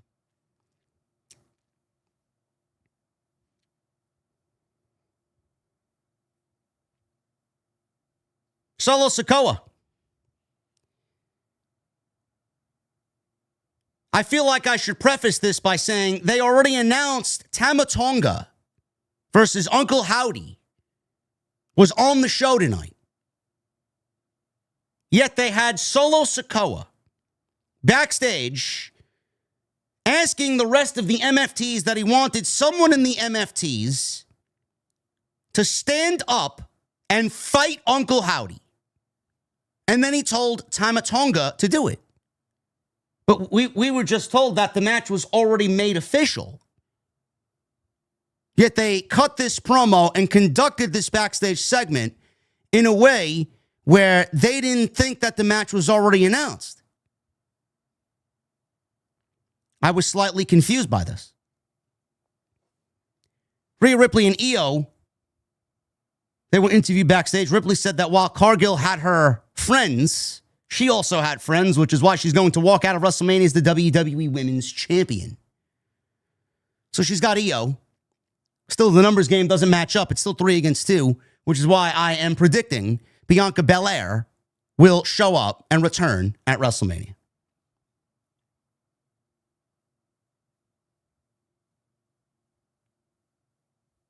D-Rock Jams says I don't have to finish the review. Why don't I have to finish the review? What if I want to finish the review? What if I owe it to everybody to finish the review?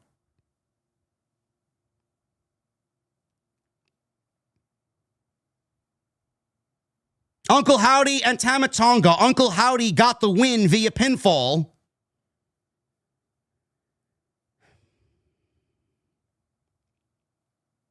My God, man, you cannot ask me to give a singular fuck about this.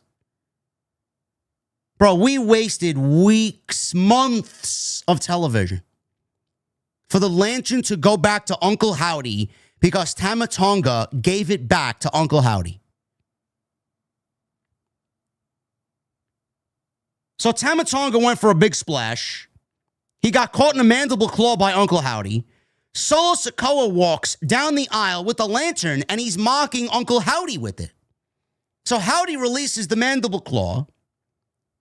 He tries to hit Howdy with the lantern. The referee stopped him. Tama Tonga then argues with Solo Sikoa. Why are you down here? I asked you to stay back. I wanted to do this by myself. So he turns right around into Uncle Howdy and Sister Abigail, and that was enough for the win. After the match, Tama Tonga and Solo Sikoa argued back and forth. They played tug-of-war with the lantern. Tama Tonga is yelling at Solo, give him the lantern, give him the lantern. Do you trust me? Give me the lantern. He puts the lantern down on the mat, outside on the apron, only for Uncle Howdy to walk up and grab it and retrieve the lantern once and for all.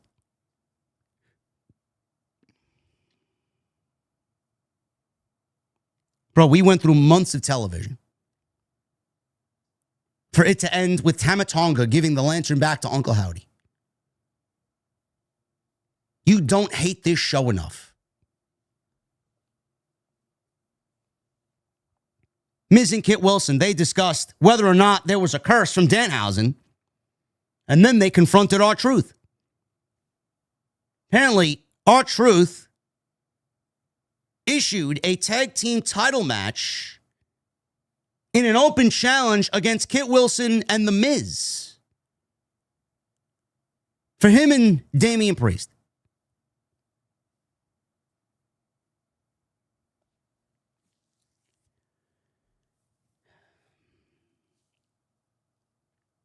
Sami Zayn, he met with Nick Aldis. He got confirmation about having pyro and a big celebration because he was going to go out to the ring and he was going to address everybody after winning the United States title last week. Aldis said that he didn't give Zayn anything and that he earned the opportunity last week. However, before Zayn could make his entrance with the pyro, Trick Williams made his way out to the ring and he made his entrance with Lil Yachty. So Trick Williams and Lil Yachty steal Sami Zayn's promo time. So they get in the ring. Obviously, crowd is all in on Trick. Williams said he was here tonight to celebrate his first WrestleMania match, but he couldn't help but notice, with all the stars coming out, it was only right that Williams brought his pal Lil Yachty. Williams said that he and Yachty went way back. He talked about that he wasn't going to take no lip off no gingerbread man, referencing Sami Zayn. Williams then said for Sami Zayn's pyro to hit because he was the one who ran SmackDown on Friday night. So the pyro goes off, and then Sami Zayn comes on out. As soon as the pyro finishes, Sami Zayn's music hits, and he comes on out. Zayn said that Williams was planning too far ahead with all of the pomp and circumstance here, which wasn't his thing. So Sami pointed out that his thing was what he did when he stepped inside the ring. He said that at WrestleMania, Williams was going to go up against one of the best to ever do it, and that Sami is going to humble Trick's ass. Whoa. Pause. That's a major pause, Sami. Major pause from the gingerbread man. So Williams, I mean, he's not really kind of taking Sami seriously at this point. He pointed out that the only reason why Zayn was the United States champion was because of him. This brought out Carmelo Hayes. Not only the United States champion, the only reason why Sami Zayn has a WrestleMania match is because of Trick Williams. Thank you, Trick. You're welcome, Sami. So Hayes comes on out. He said that he couldn't sit down and watch this go down any longer. He talked about how he owed Williams a receipt for what he did last week, and he knew a place where he'd cash it. Hayes was upset at how Sami won the United States title because it was a cheap way after carrying this division for months and months and months. Hayes pointed out that the crowd wanted him, as he asked Zayn to give him a rematch for the United States title. So Zayn said that he thought the world of Hayes. He knew that. He told him that all the time. But he lost because of an open challenge. So Sami pointed out that Hayes would have to wait. I got this match with Trick at WrestleMania. This is going to have to wait till after WrestleMania concludes, he says. So Williams is in the corner. He's fucking teasing Sami Zayn. He's kind of goading Sami Zayn into giving the match to Carmelo. Defend the title. It's the right thing to do. Give this man a shot. So Sami, he discussed how he took a shortcut. It didn't feel good last week, but at the end, it didn't sit well with him. He said eventually, after what Trick had said, you know what? I don't like this guy, but he's got a lot of sense. He makes a lot of sense here, and he's right. So I'm going to give you the match. United States title match tonight. Sami Zayn versus Carmelo Hayes. Winner will face Trick Williams at WrestleMania. So Hayes left after Sami said, are we good? And then Hayes says, yeah, we're good. And he didn't give Sami no handshake, no high five. He just dropped the microphone and left.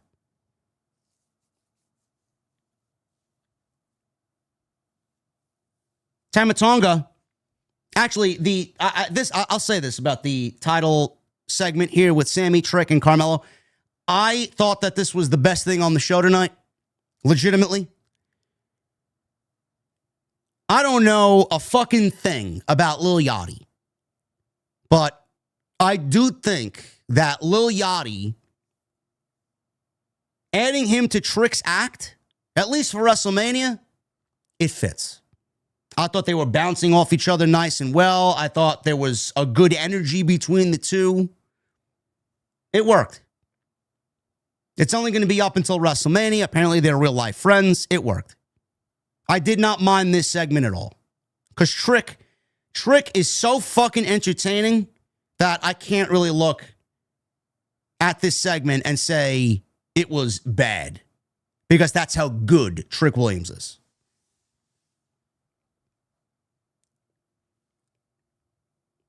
Tama Tonga was being questioned by Solo Sikoa after he gave the lantern back to Uncle Howdy. Tama Tonga continued to say that the lantern was ruining the MFTs and it was ripping us apart. He says he wants the MFTs to get back to basics and get back to business and win all the titles. Good luck with that. Solo continued to say, you're right. You're right. Let's finish off the Wyatts once and for all and then get back to business. But Solo turned his back to the MFTs after he said that, and he kind of gave the side eye to Tama Tonga. Bro, even if they're splitting Tama Tonga away from the MFTs and he's going solo, I could not possibly give a single shit because I don't care about the group at all. Aleister Black beat Matt Cardona with a black mass. Wasn't bad. Don't know where Aleister Black goes. He's obviously playing the Karrion Kross role. Him and Zelina are. They basically gave Aleister and Zelina Kross and Scarlett's gimmick, bringing out the real people and everybody. Matt Cardona, I don't know. Hey, but at least he's getting television time, huh? I don't know if this is leading to something more, something new, something different, something that's going to get him a win. Bro, the crowds are not reacting to Matt Cardona in the way you would think the crowds would react to Matt Cardona after coming back to the WWE for 6 years after having one of the most successful indie runs over the last 6 years, not named Cody Rhodes.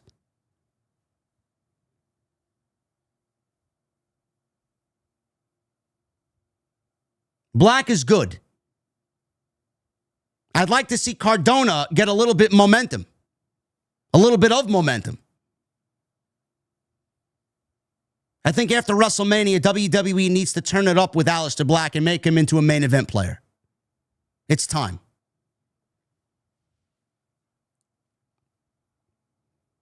R-Truth was with Johnny Gargano backstage. He's with his wife, Candice LeRae. He's wrestling tomorrow night for the North American Championship at Stand and Deliver against Miles Bourne.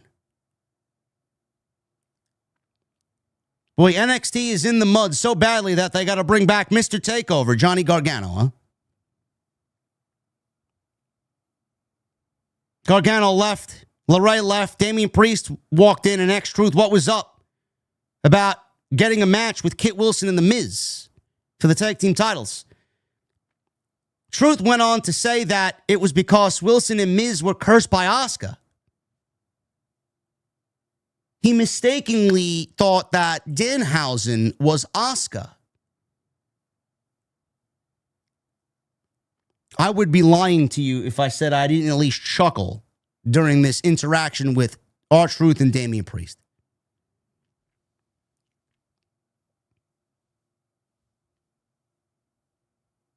Alexa Bliss and Charlotte Flair, they beat Bayley and Lyra via pinfall.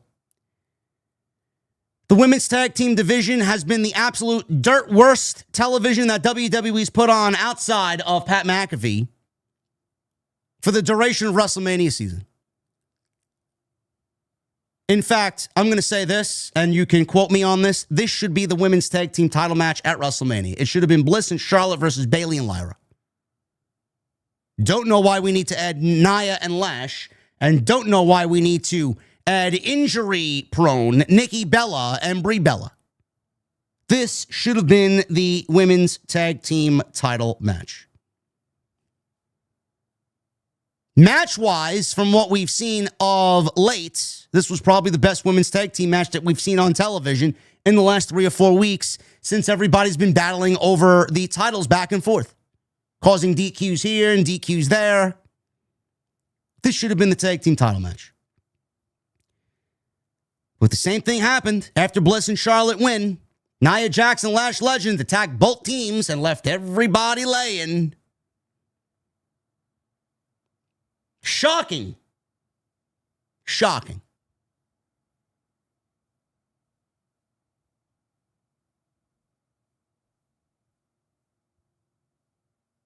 Tag team titles. R-Truth and Damian Priest defend against The Miz and Kit Wilson.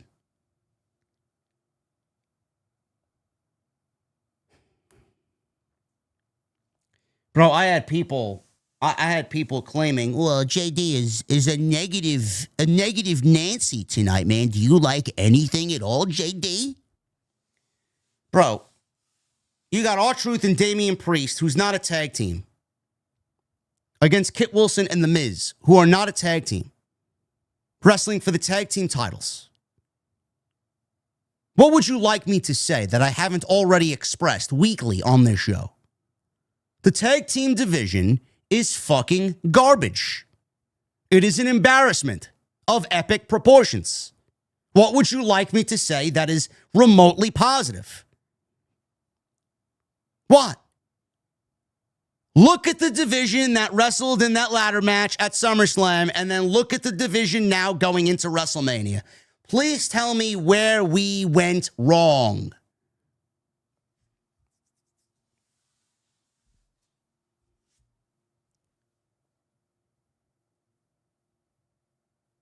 So Priest took out Miz with a clothesline. Kit Wilson broke up the pin. Truth tagged in. He went for an attitude adjustment. He could not connect. We got a double down here between Truth and Wilson. This all of a sudden led to Danhausen running out to ringside. So Danhausen gets on the ring apron, and he wanted to be tagged in. Meanwhile, he wasn't even officially a part of the match. So Miz realized who was on the apron, and he contemplated tagging Danhausen in, and then he starts arguing with him and telling him, get out. Get out of here. All of a sudden, Danhausen grabs the tag rope. R-Truth is looking at Danhausen, and he tags Danhausen into the match. Miz is yelling again at Danhausen to leave. So he was about to curse Miz, and he gets the crowd involved, and everybody's chanting, "You are cursed!" The thing is, before he yelled cursed, Miz moved the referee in front of him, and Danhausen curses the referee. So the referee is now cursed. The Miz was about to hit Danhausen with a skull-crushing finale. As soon as Miz grabs him in the skull-crushing finale, the lights go out. Danhausen escaped. The lights come back on, and we physically see him running up the aisleway. This is his thing. He's supposed to do a disappearing act, but it's so stupid and silly that him being seen with the lights coming back on is his thing. So if you guys were confused by it, that's his thing. Meanwhile, Truth got hit with a skull-crushing finale from The Miz. I thought they were going to win the tag team titles. The referee counts 1, 2, and then stops. And then all of a sudden, he gets a pain in his right arm. So apparently, the curse of Danhausen affected the referee from making the 3 count.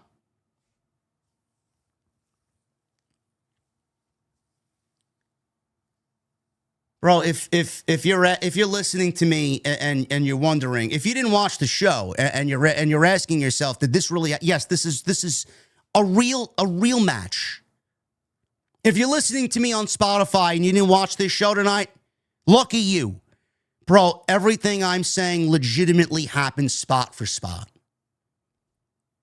The referee was cursed and he couldn't make the 3 count. He's writhing in pain because his arm is cursed.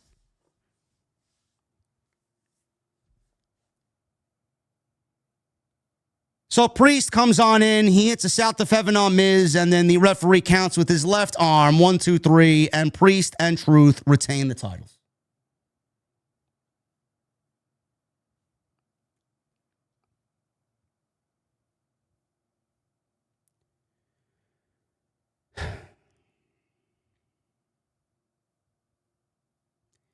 It is so sad. It is so sad that this is the current state of the men's tag team division and the men's tag team titles. If you don't find that to be a problem, again, you are the direct reason why this show is utter dog shit. Secondly, did I find myself mildly entertained by this? Yes. Bro, this was by far and away the most entertaining part of this show. And that is the ultimate lowest bar I could possibly ever give a pro wrestling show. This was fucking so bad that it was the best thing on the show by a fucking country mile.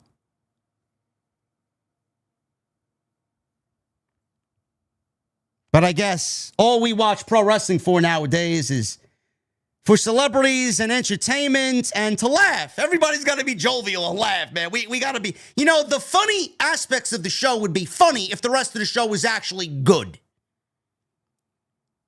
When we get to something like this and the rest of the show fucking sucks, and then I'm looking at this, no matter how bad it is, and it's the best thing on the fucking show. Bro, if you don't find that to be a fucking problem, holy shit. Holy shit.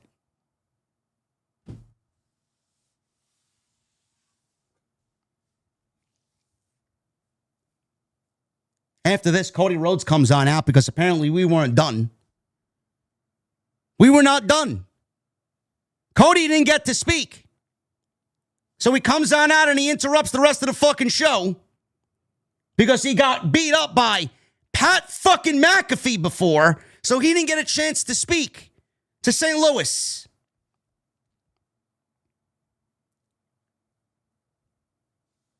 He says that they all got dressed up tonight to find out who Randy Orton was talking to on the phone. He said it was Pat McAfee. Color me surprised, he said. He then said, that's like Scott Hall and Kevin Nash talking about the third man in the NWO. And instead of it being Hulk Hogan, it was Disco Inferno.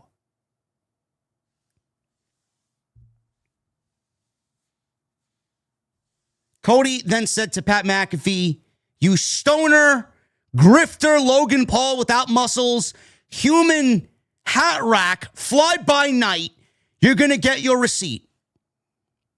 He said him and everyone who represents him, and I know who I'm talking to, can kiss my ass. What are you going to do? Fire me? It sure worked out the last time. He said John Cena was the angel on his shoulder. Orton was the devil. Said he loved Stephanie McMahon, and she told him that he has to be a bad guy and go back to dark hair. I don't know if I know how to do that anymore. I have 2 kids and my dream job. He said Pat McAfee is tagging all these sites that only exist because WWE is hot right now. Motherfucker, I don't exist because WWE's hot right now. I exist because I'm fucking great at what I do. Who did he tag? Fightful and Wrestle Talk and a bunch of other grifting accounts on social media. He talked about the records they set in recent years when he was wrestling Roman Reigns, John Cena, and The Rock. Another aspect to that is they were wrestling me. He pointed at the WrestleMania sign. He said he and Randy is a wrestling match with the 2 of the best in history. He says he's hearing voices in his head finally, but you don't want to hear what they have to say.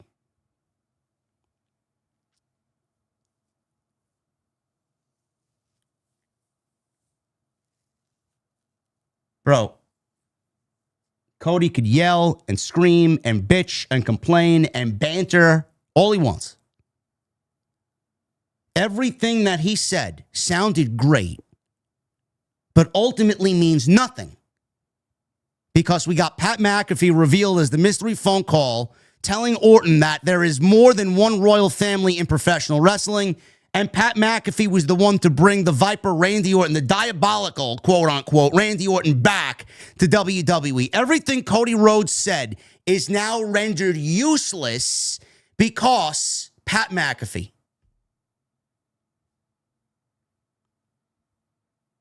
Now, if this was Rock, if this was Shane, or Kevin Owens, it would have been different. It would have meant something.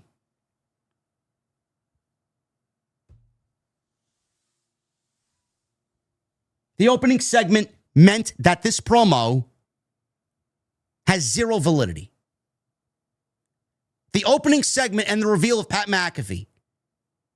Cody Rhodes' words here meant absolutely nothing across the board.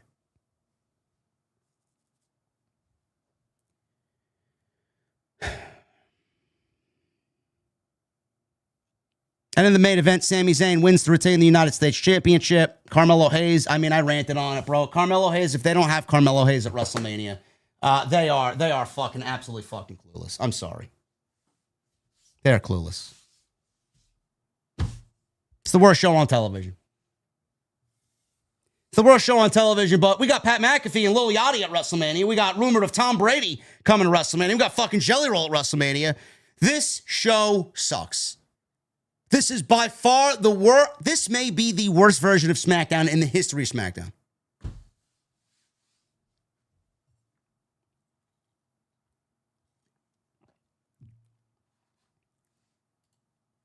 Just an awful, awful, awful program. Listen, man, we did big numbers tonight. We did big numbers tonight. Thank you guys very much, man. We had upwards towards 4,000 people in this chat. 4,000 people live tonight for a Friday Night SmackDown. We still got 3,500 people in here, man, and we have 1,650 likes. 2,000 is easily attainable, chat. If you guys are in the chat and have not hit the thumbs up, hit that thumbs up. Please. I do this because I love it. I do this because I love to entertain. I do this because I love what I do. I love entertaining you guys. I love being here for you guys. I would really appreciate a thumbs up, man. For all the hard work that goes into this show, I'm a one-man show.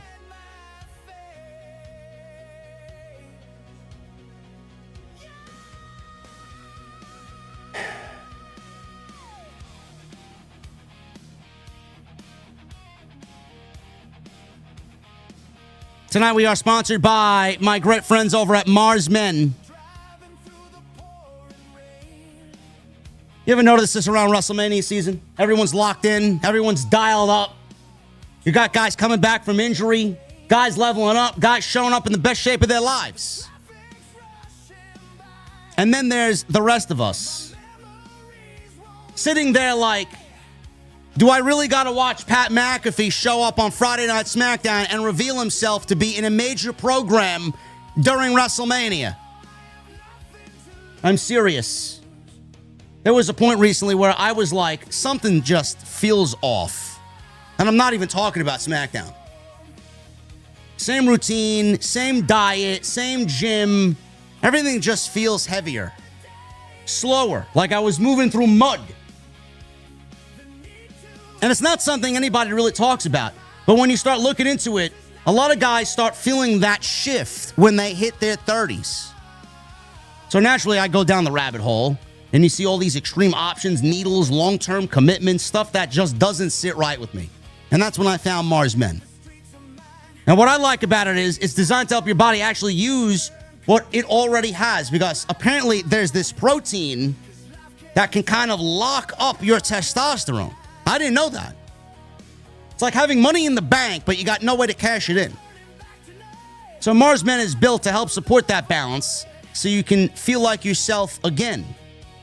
No synthetics, no needles, no dependency. Just real ingredients, stuff designed to support energy, strength, recovery, things that actually matter day to day. And for me, it's not like some crazy spike. It's just consistent. Better focus, more steady energy. The gym feels good again, and I'm not crashing halfway through the day like I just took a finishing move out of nowhere.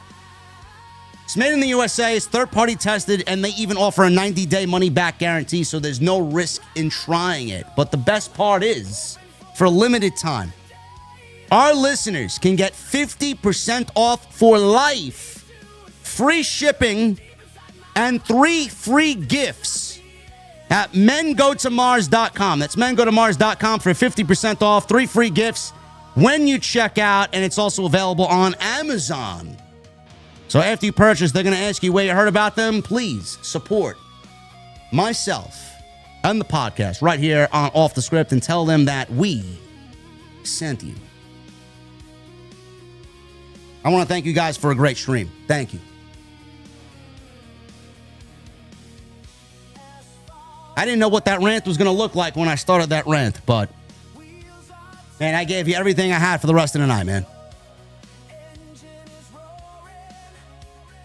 Let's get to these super chats. If you guys want to get in on the super chats, they are available. They are open.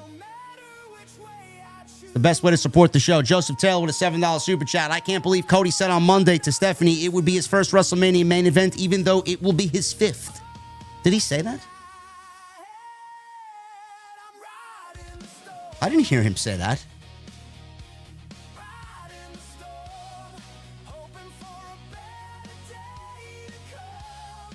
Michael Krause with a $2 super chat. Why is the heel booking so bad? My brain hurts. Michael, it's not even the heel booking. It's the whole fucking show booking.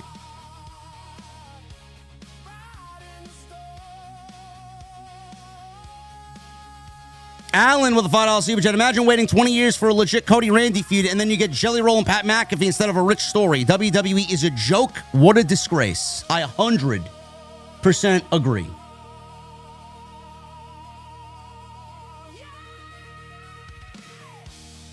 Isaac with a 15 months, including Pat McAfee in this, has killed the Orton versus Rhodes feud. This came straight out of left field, in my opinion. I don't feel the same way about it.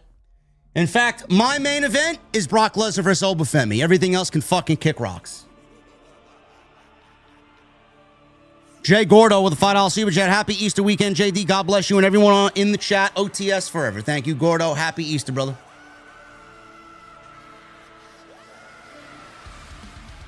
Gordo, also the $5 super chat. JD, thank you for the Lonely Night song. I've been listening to that song all week and on my way to work. God bless you and everyone tonight. OTS forever. Thank you, brother.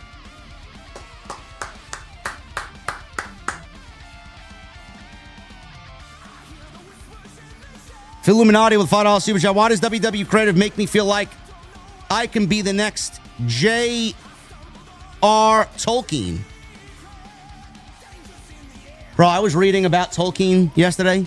Man, I can't wait for these Lord of the Rings movies. The Hunt for Smeagol. I can't wait, bro. There's going to be 3 new movies, man. Apparently, Aragorn, the guy who plays Aragorn, is not coming back to reprise his role. But we got Ian McKellen and everybody else so far from the original cast is, I think, on board. I can't wait for these movies. It's gonna be interesting to see how Peter Jackson takes what were really just kind of side quests that weren't really detailed in the books and make them full-fledged feature films. It's gonna be crazy. Yes, Peter Jackson is directing all 3 movies. Yes.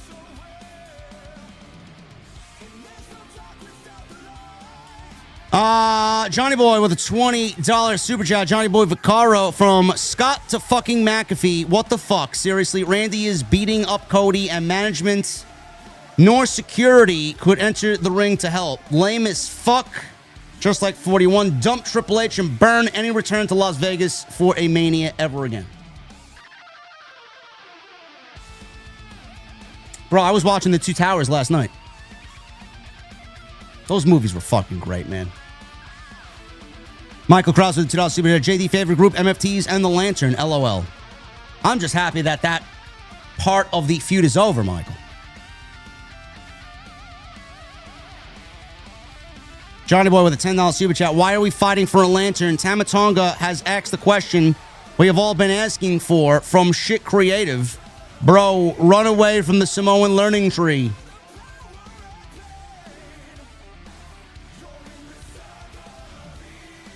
That has to be a rib, bro. Tamatonga saying that to Solo has to be a fucking rib from Creative. Because they know the fans are right. It's dog shit. Baltimore Jackson with a $4.99 and a $1.99. Despite the complaints about you and your podcasting style, I think you're the best. Very insightful and charismatic. In my opinion, the 2 Count is your best show. I appreciate that, Baltimore Jackson. Thank you for the compliments. I do feel my best show is TNT. As far as the shows that I do with others. I much rather be here myself and do my own thing, but that's when I feel like I'm at my peak, my best. But I think my best show with someone else is with Jason.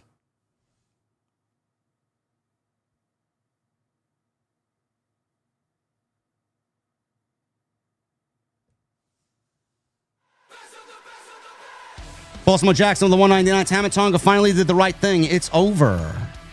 Richie V with a $4.99. It's been a while that a pro wrestling show made me turn the show off in the first hour. Disappointment doesn't even describe how much they lost me. It's because the people at the top running the company are fucking lost, bro. They're lost. I hope this backfires in the absolute worst way for them. Nobody is ever going to learn a fucking thing unless we speak up for ourselves.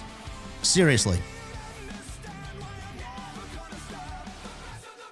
Chicago 4MBK with the $2 super chat. JD is going to make it epic tonight. I hope I delivered, chat. I hope I delivered, Chicago. Jay Gordo with the $20 super chat. After the reveal phone call of Pat McAfee, I was surprised and confused. But after that promo he cut, I'm looking forward to what's next for this story. I think something big might happen at WrestleMania 42. I don't think so. I'm not giving them any fucking credit. I'm not holding out hope for anything.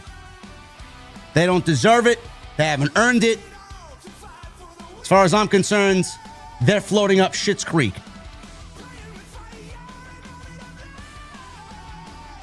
Riley with a $4.99. Vince got to be back in charge because ain't no way that's who they chose as the phone call. Johnny Boy with a 20. OTS family, please remind me who lost sleep when Pat declared to leave WWE. Hey, Paul, bro, you and TKO almost cost us to lose Corey Graves because you guys have to jizz all over the ESPN deal with D-list celebs like Pat McAfee and Lil Yachty.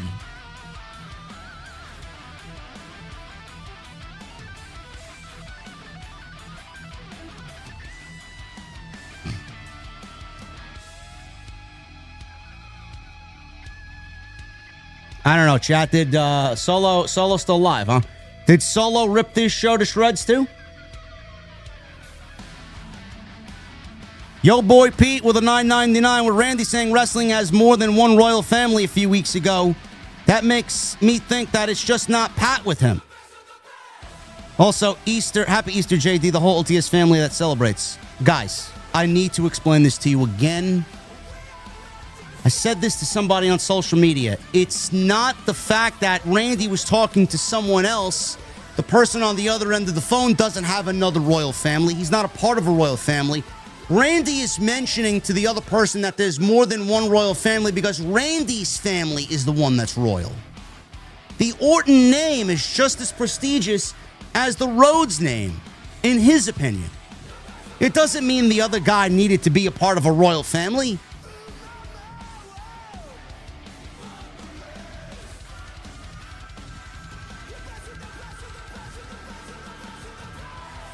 Johnny Boy with $5 super chat. Anybody think Randy could get some heel heat or more babyface cheers if he punts McAfee? Head back to Indianapolis.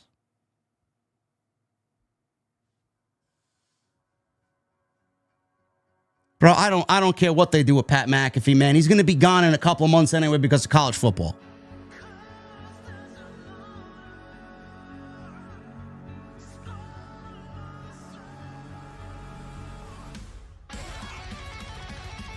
Boss Mo Jackson with a $1.99 and a $4.99. Matt C. didn't need that loss. Thumbs down on that decision. Thanks, Truth, for the laugh. He said, watch out for Asuka, and he really believes it. Bro called Danhausen Asuka. Truth is hilarious.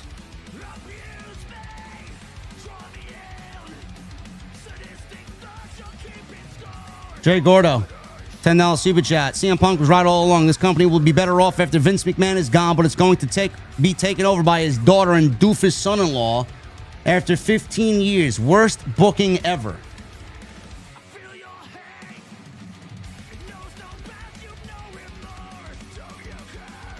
Ali with a 44 months. JD, all I got to say is I didn't watch SmackDown.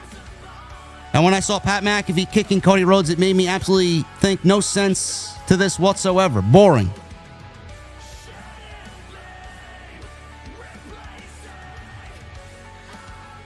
It's the worst SmackDown of the year, Ali.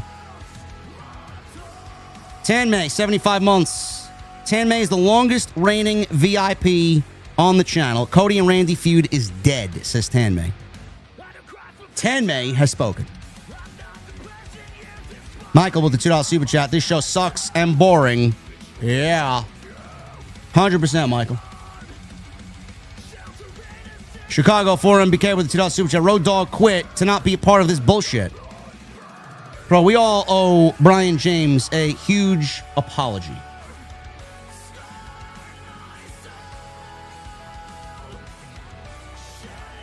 Alex from Phoenix, what intro? You mean my rant? Or the new intro in the beginning of the stream? which was done by my guy Dustin, who does incredible work. TVP with a $4.99. Pat, Randy segment is basically Cena and Travis from last year.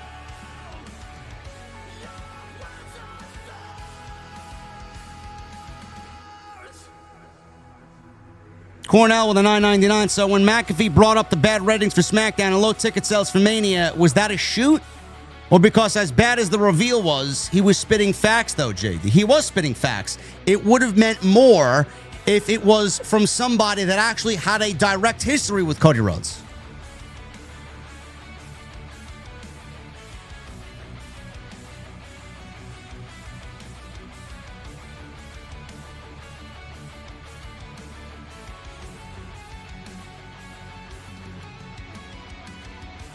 Street Fighter with a $5 super chat. Tonight's show is the equivalent of a team throwing a season to get the first round pick. That Saudi sale is coming.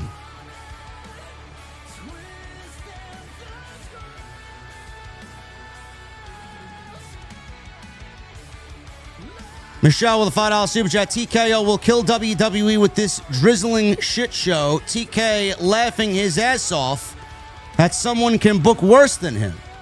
Is this 2019 booking all over again?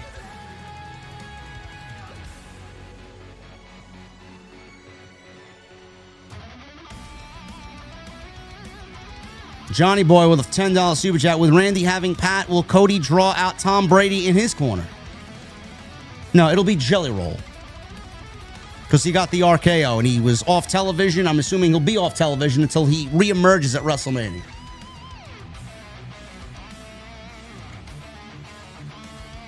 Tay-Tay with a $9.99. What the fuck was this segment? No Kevin Owens, no Rock, no Stephanie, but we got Pat McAfee.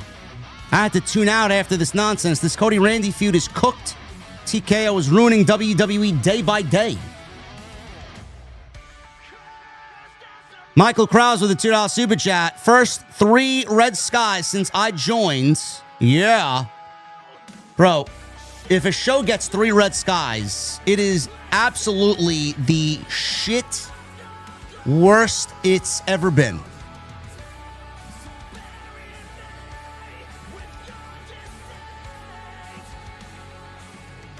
Chris Tiger Harris with a $5 super chat. As a young fan who grew up in the 2010 era, this is worse. Glad baseball season is here. Fuck TKO. Braves are playing pretty well this year. I don't want to get ahead of myself, but it's nice to start the season off the right way. JD Ambrose with a $2 super chat. Support your local indie. Fuck corporate wrestling.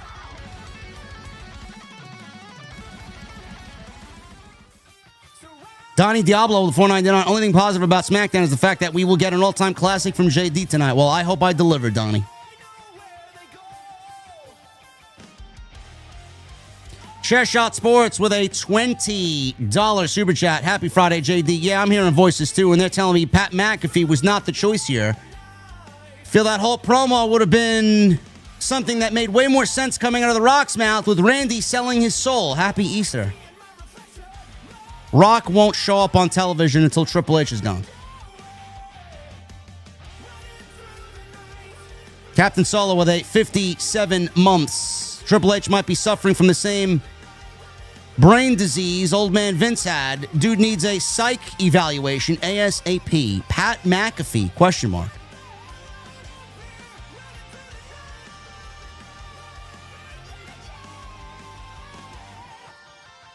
There's something definitely wrong with him. Grant with a $5 super chat. Really, WWE couldn't have had anyone better for Randy's caller. That was bullshit. SmackDown is a joke. JD's rant is going to be elite tonight for sure. Again, I hope I deliver. D West 99 with a $9.99 super chat. JD, I feel like we're getting a Michael Culver's Jack Swagger Part 2 rerun, honestly. You know, it's nice to see that everybody is critically just shitting all over this. Fate with a $9.99. JD, I know it was a bad show tonight, so I won't ask you for money today. So I'll let you borrow $10 because I feel sorry that you had to watch it. But I need it back next week for food. Thanks. Don't worry, Fate. I got an IOU coming to you. They may use that money for a beautiful espresso martini tomorrow during happy hour. Captain Solo at $5 Super Chat. TKO is sabotaging WWE, and they don't even realize that AEW needs to get serious and step their game up. This is the perfect time to catch up. 100%. 100%.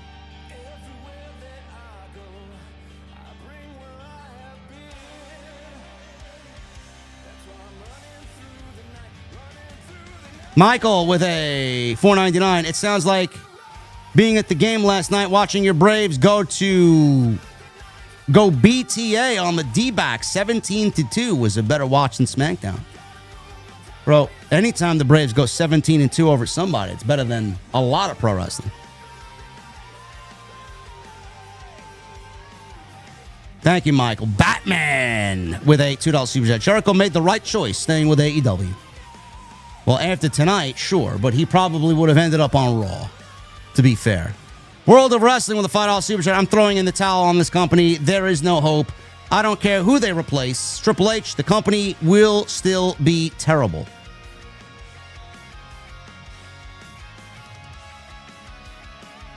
Street Fighter with a $5 Super Chat. Wrestling has more than one royal family. Enter Pat McAfee. Red Skies, bro. 3 of them. Street Fighter, 3 of them. 3 Red Skies. Cornell with a $1.99. You should have brought out Bob Orton. Fucking morons. Anybody would have been better than Randy Orton, than Pat McAfee for Randy Orton. Anybody. Randy Orton speaking to himself would have been a better reveal than Pat McAfee. Jay Gordo with a $10 Super Chat. What's up, JD? I take that back, but it's already too late. I'm not looking forward to this story with Pat McAfee. That promo hyped me up, but it was the wrong guy who said it. Worst booking decision ever. Bro, I don't think it was the worst decision ever. Of 2026? Maybe.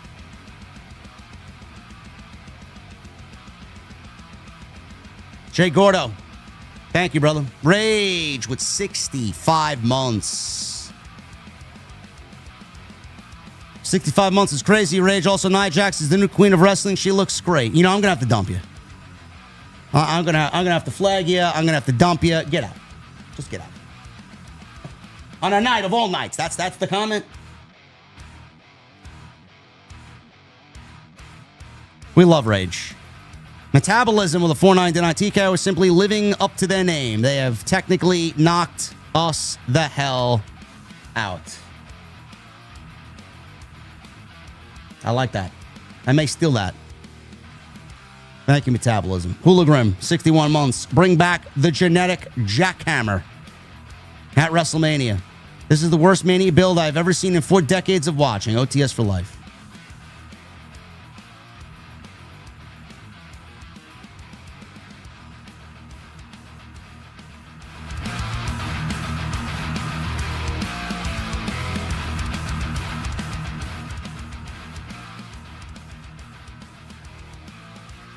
Spencer Morgan with a $5 Super Chat. Triple H has never been able to escape the curse that Bret Hart's ex-wife put on him back in 1997.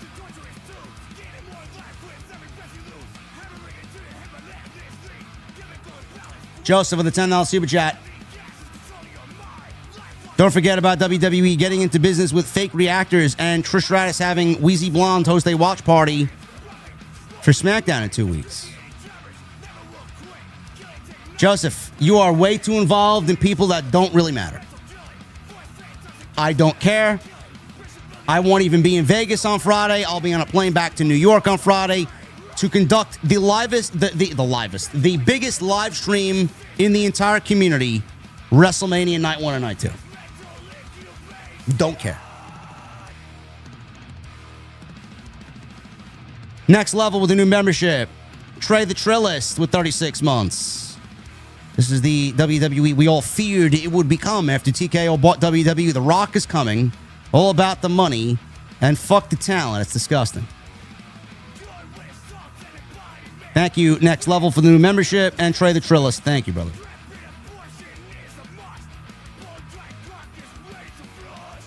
Captain Solo with a $2 Super Chat. Chris Jericho is the smartest guy in the room. After tonight, he might have been. Yes. Basic with a $4.99. I'm calling it right now. Jelly Roll and Cody Rhodes versus Randy and Pat McAfee. Oh, God. Buddha with a $4.99. As a black man who loves rap, I'm tired of hearing them on my wrestling show. Bring back the old Raw theme across the nation. Bro, WWE hasn't had a great theme since the days of Anthrax, Shinedown, and Papa Roach. I will admit, though, that new Nickelback song they got for WrestleMania is a low-key banger. And I hate fucking Nickelback. Bones for the Crows, that's a great fucking song. And I think that band is terrible. Mr. Premium with a $4.99. Battleground 2017, anybody? Good to hear from you, my friend. Thank you, Premium. Eric M. with a $20 super chat. I was worried about this when they bought WWE. I knew this would happen. The private equity route. Buy it, standards, quality across the board tank, strip it for parts, make as much money as possible, and then sell it. Cooked.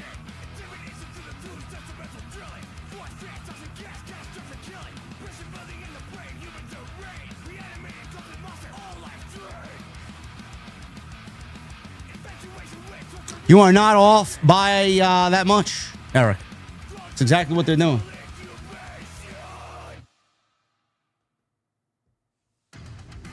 David with a $5 super chat. Shows like this make me think that my application to be on the writing team not being successful was a blessing in disguise.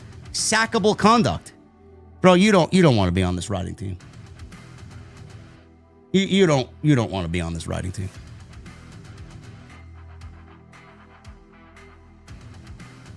Michael with the $2 super chat. Pat is Randy's wise man.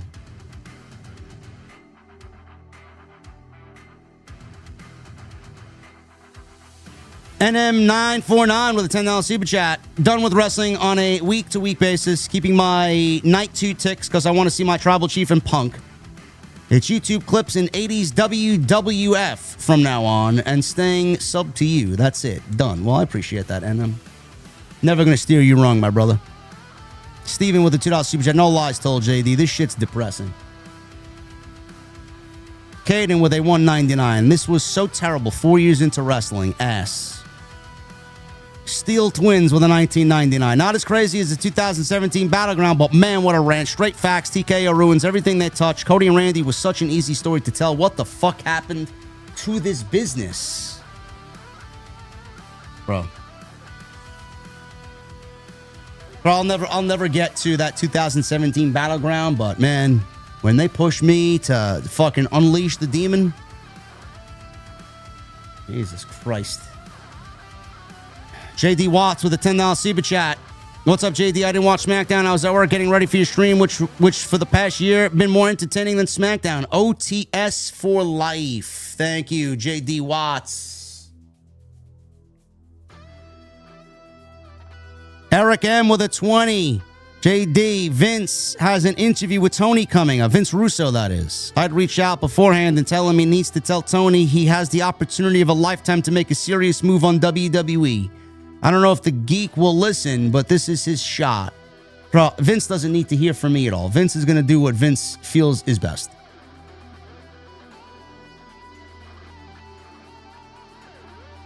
I respect Russo. I think him and Coach are going to have a colorful interview with Tony when it happens. I just hope that they ask the questions and push Tony to answer these questions.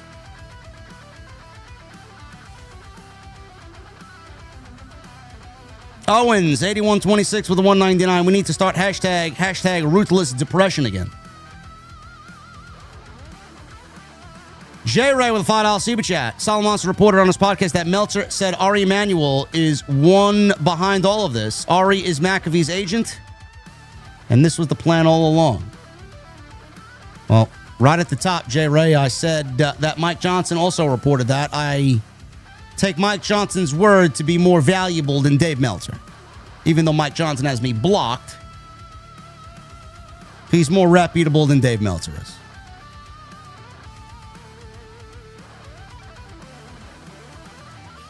Caesar with a $2 super chat. WWE needs to hire Vince Russo and let him cook. They will never bring Vince Russo in ever again. Talon, 2323 with a $2 super chat. No message. Thank you, Talon. J Ray with a 5. The days of JD wanting WWE to take things seriously are long over. Unfortunately, sports entertainment is king, and nothing beats the almighty dollar.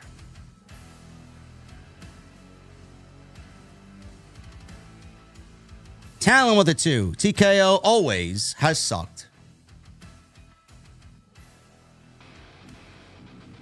Bro Mobile with a $10 super chat. I haven't given my money to WWE since the Elimination Chamber in 2024 in Perth. I give it to you because you are honest with us. No Mello on Mania. No Ilya. No Tiffany. No Julia. Fuck this company. Keeping you, JD.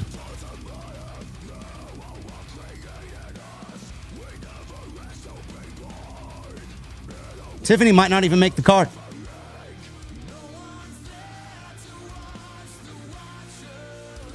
No one owns 3D with a $4.99. Not going to lie, I don't watch the shows. I just come here to see the weekly SmackDown rants from the GOAT. I appreciate you, brother. Thank you.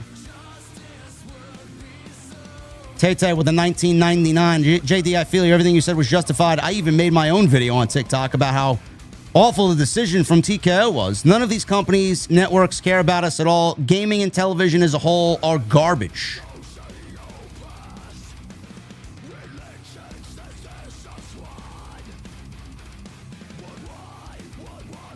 Everything is such poor quality nowadays, Tay. It's not like it was back in the day. Marshall with a $9.99. This show is so bad, but thank you, JD, for reviewing the show. I still enjoy your content. Thank you for what you do. Thank you, Marshall. Street Fighter with a $10 super chat. I don't think it's a coincidence that Mello lobbied for stories instead of open challenges and then loses the U.S. title before Mania and gets left off the card. There may be some truth to that situation. It just doesn't make any sense why he's off the card for now.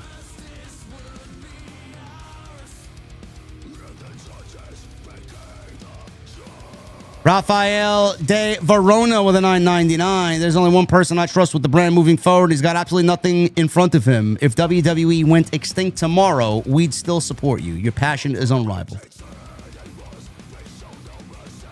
Rafael, thank you, brother. Tay with a $4.99. Do you predict Netflix, ESPN, Peacock not wanting to deal with WWE anymore? If so, how long?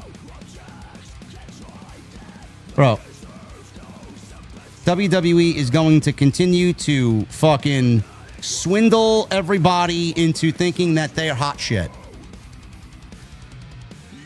Nick Khan is a con man. Legitimately. We got 1,800 likes, guys. We need another 200 for 2,000. I know you guys can do 200. Come on. Come on. Paula with the $10 super chat. I've been waiting for someone to give WWE its truth. They are terrible, period. Thank you, JD. I'm glad it was you. Thank you, Paula. Eric M with a 10. You're one of the very few that keeps it 100. That's why we ride with you and always will. You've helped many of us get through times too, so we got you. I can't always donate, but when I can, I will. Thank you, Eric. Thank you. Thank you. Thank all you guys. You guys are, the support tonight was tremendous.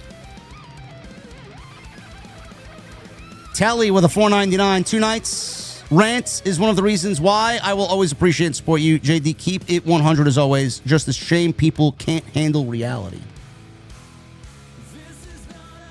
Thank you, Telly.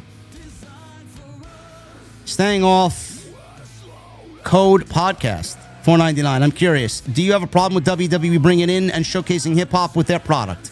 If there was a rapper you would rather see on screen. Bro, I don't care what type of music you showcase on the show, but it's always one genre of music. It's always their friends. Bro, there is a sea of fucking independent and major heavy metal and rock bands that would fit like a glove. Bro, the people in charge of the music who run the WWE music department, who make those decisions, are genuinely fucking absolutely brain dead and have tunnel vision. Some of the music on the weekly shows is fucking awful. Awful.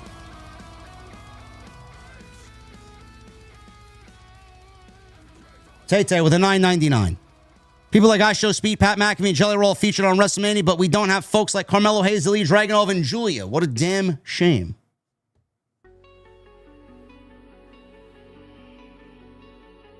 Tay-Tay, I hear you, man. Julia ain't moving a fucking single ticket. Neither is Dragunov. Dom Wappa with 33 months. Is Sami going heel because holy shit, is the crowd turning on him? I don't see how Melo gets a Mania match now. And if he doesn't, shame on WWE. Sami's going heel because Trick is so over.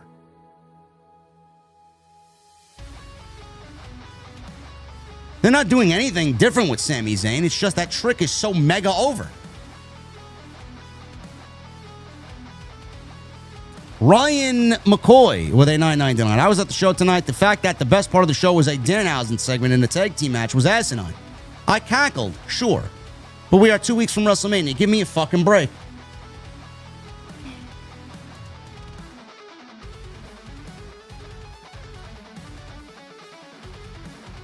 Bro, the fact that everybody thought that was the best part of the show shows you how awful this show actually is.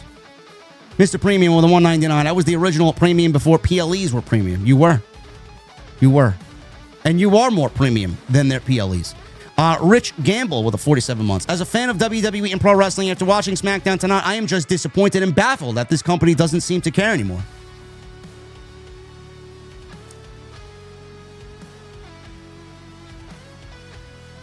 Make out TJ with a $4.99. If you can't figure out how to make a good story between Cody Rhodes and Randy Orton, it's almost like you have to try really hard to fuck that up.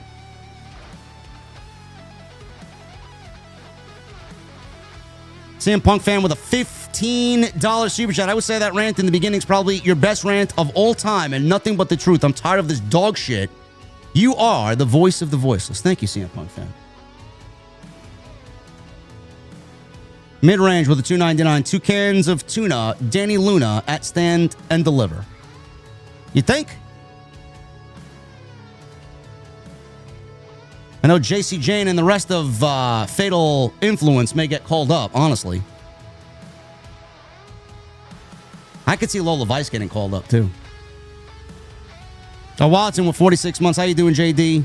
SmackDown is absolutely a snooze fest. When TK takes AEW back to long-term booking, then I'll believe we'll get WWE back as well. In my opinion, cheers, bro.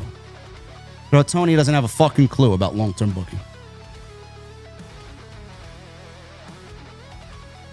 Missing Flatbread with a $4.99. Would you put it past TKO and Triple H to book Jelly Roll vs. Pat McAfee at WrestleMania?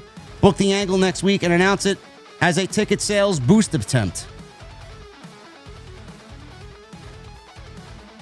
Guys, you're putting negative energy out in the universe, man. We don't need that. We don't need that. Sidro with a $5 super chat. Why chickens only make one sound? They can't think outside the box. Hear about the man who fell trying to climb Mount Everest. They found Himalayan there. That's a good one. I'm sorry, bro. I'm sorry I fucked up the 2 jokes on Tuesday, man. I was mentally toast, bro. I was mentally toast. Anthony Kramer with a $9.99. It was my birthday on the 3rd, and this was what they choose to do. Love you, JD. Happy birthday, brother. I'm sorry that you had to celebrate your birthday watching this fucking dog shit program.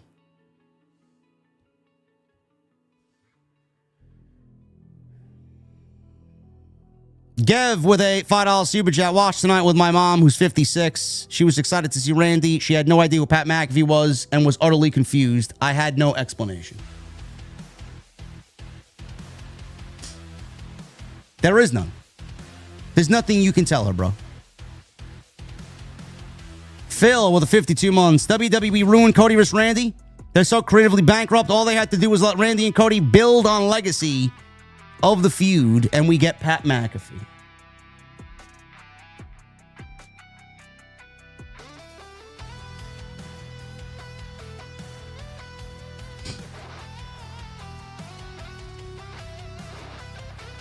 Joey Clemenza with a $10 super chat. This was one of those rare Friday nights when I can watch you live and chat.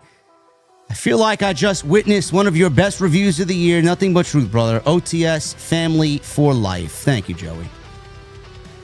When I tell you I gave you guys literally every drop of energy I had, man, I'm fucking, like, I'm at zero right now.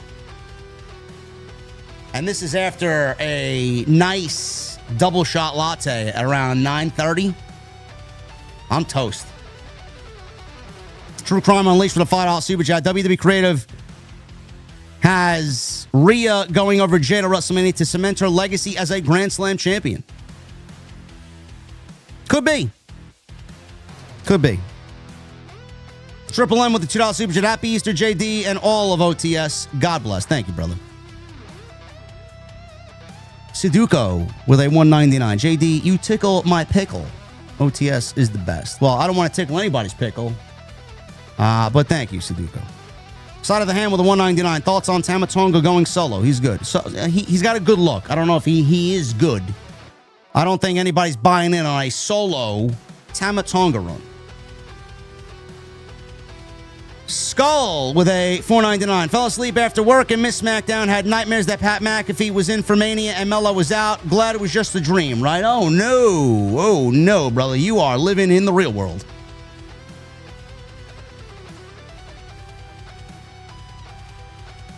Daniel to Miami. I wish I was there. $4.99. I can't wait for the World Cup this summer, JD, because wrestling as a whole is absolute garbage. But as always, God bless you and stay well. Thank you, brother. Staying off code podcast. $4.99. I'm calling Io costing Rhea the match at WrestleMania and then fighting a backlash and Rhea finally getting her win over Io. Why would we turn Io heel? Why would we do that? I don't think that's going to happen. I'd be shocked if that happens. Survivor with a $13.99. He says simply hit the thumbs up. Hey, yo, Adrian, $4.99. Just wanted to say love you, JD. Hopefully they fix this dog shit real quick or else they're going to lose everyone. OTS for life. Brother, they're already on the verge of losing everybody. The only people that remain are the fucking people willing to pay for this fucking garbage every week.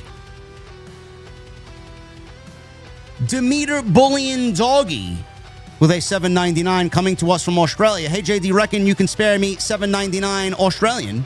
I need it desperately. Desperately need it. It's for some new socks. Mine all have holes. Please, I'm begging you.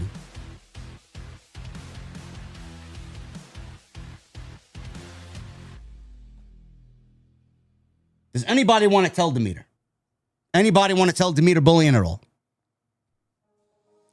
Phil with a $9.99. I feel like WWE's testing us to see if we're still going to watch Mania. How bad are we going to make this? And are you still going to watch? There's so much to build on for the feud, and this is what we get. Sad.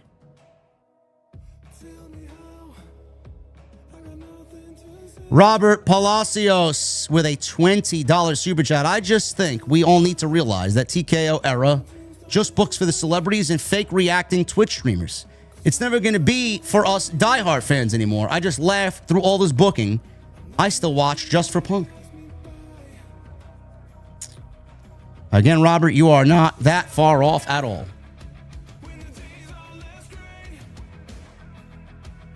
Josh, 20 in Australian. Tonight's show was all the more reason why WrestleMania should have been either this weekend or last weekend.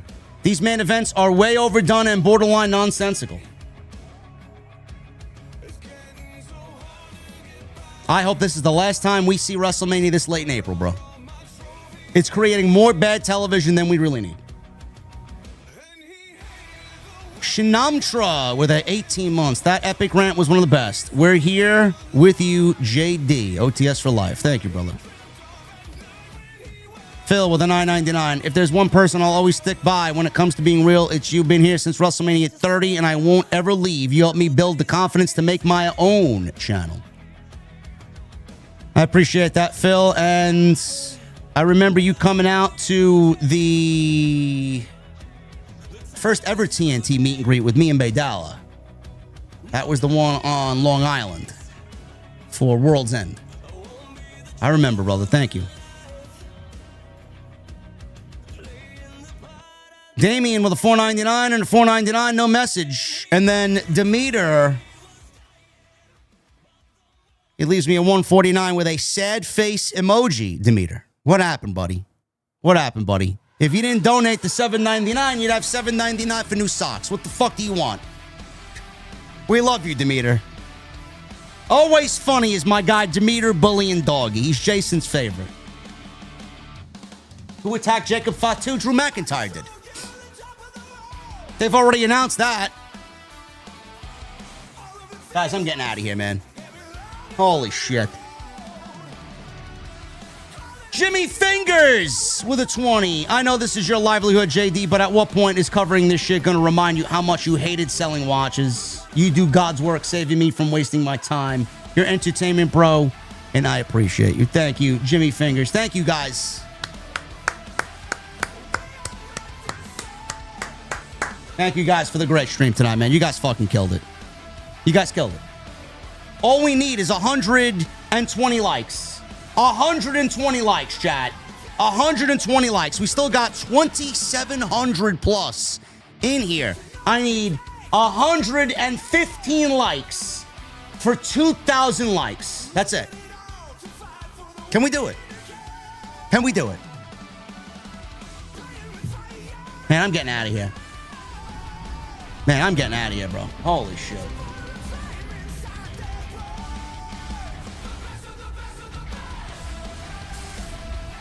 Thank you guys for a great night. Enjoy your Easter. Enjoy your Easter. What'd I say, Weaster? Enjoy your Easter. I'm fucking toast. Triple M, enjoy your Easter, brother. Thank you guys for a great stream. I appreciate everybody that supported tonight. I appreciate everybody that shared in the same sentiment that I did. Same disgust. I will always be real with you guys, no matter what.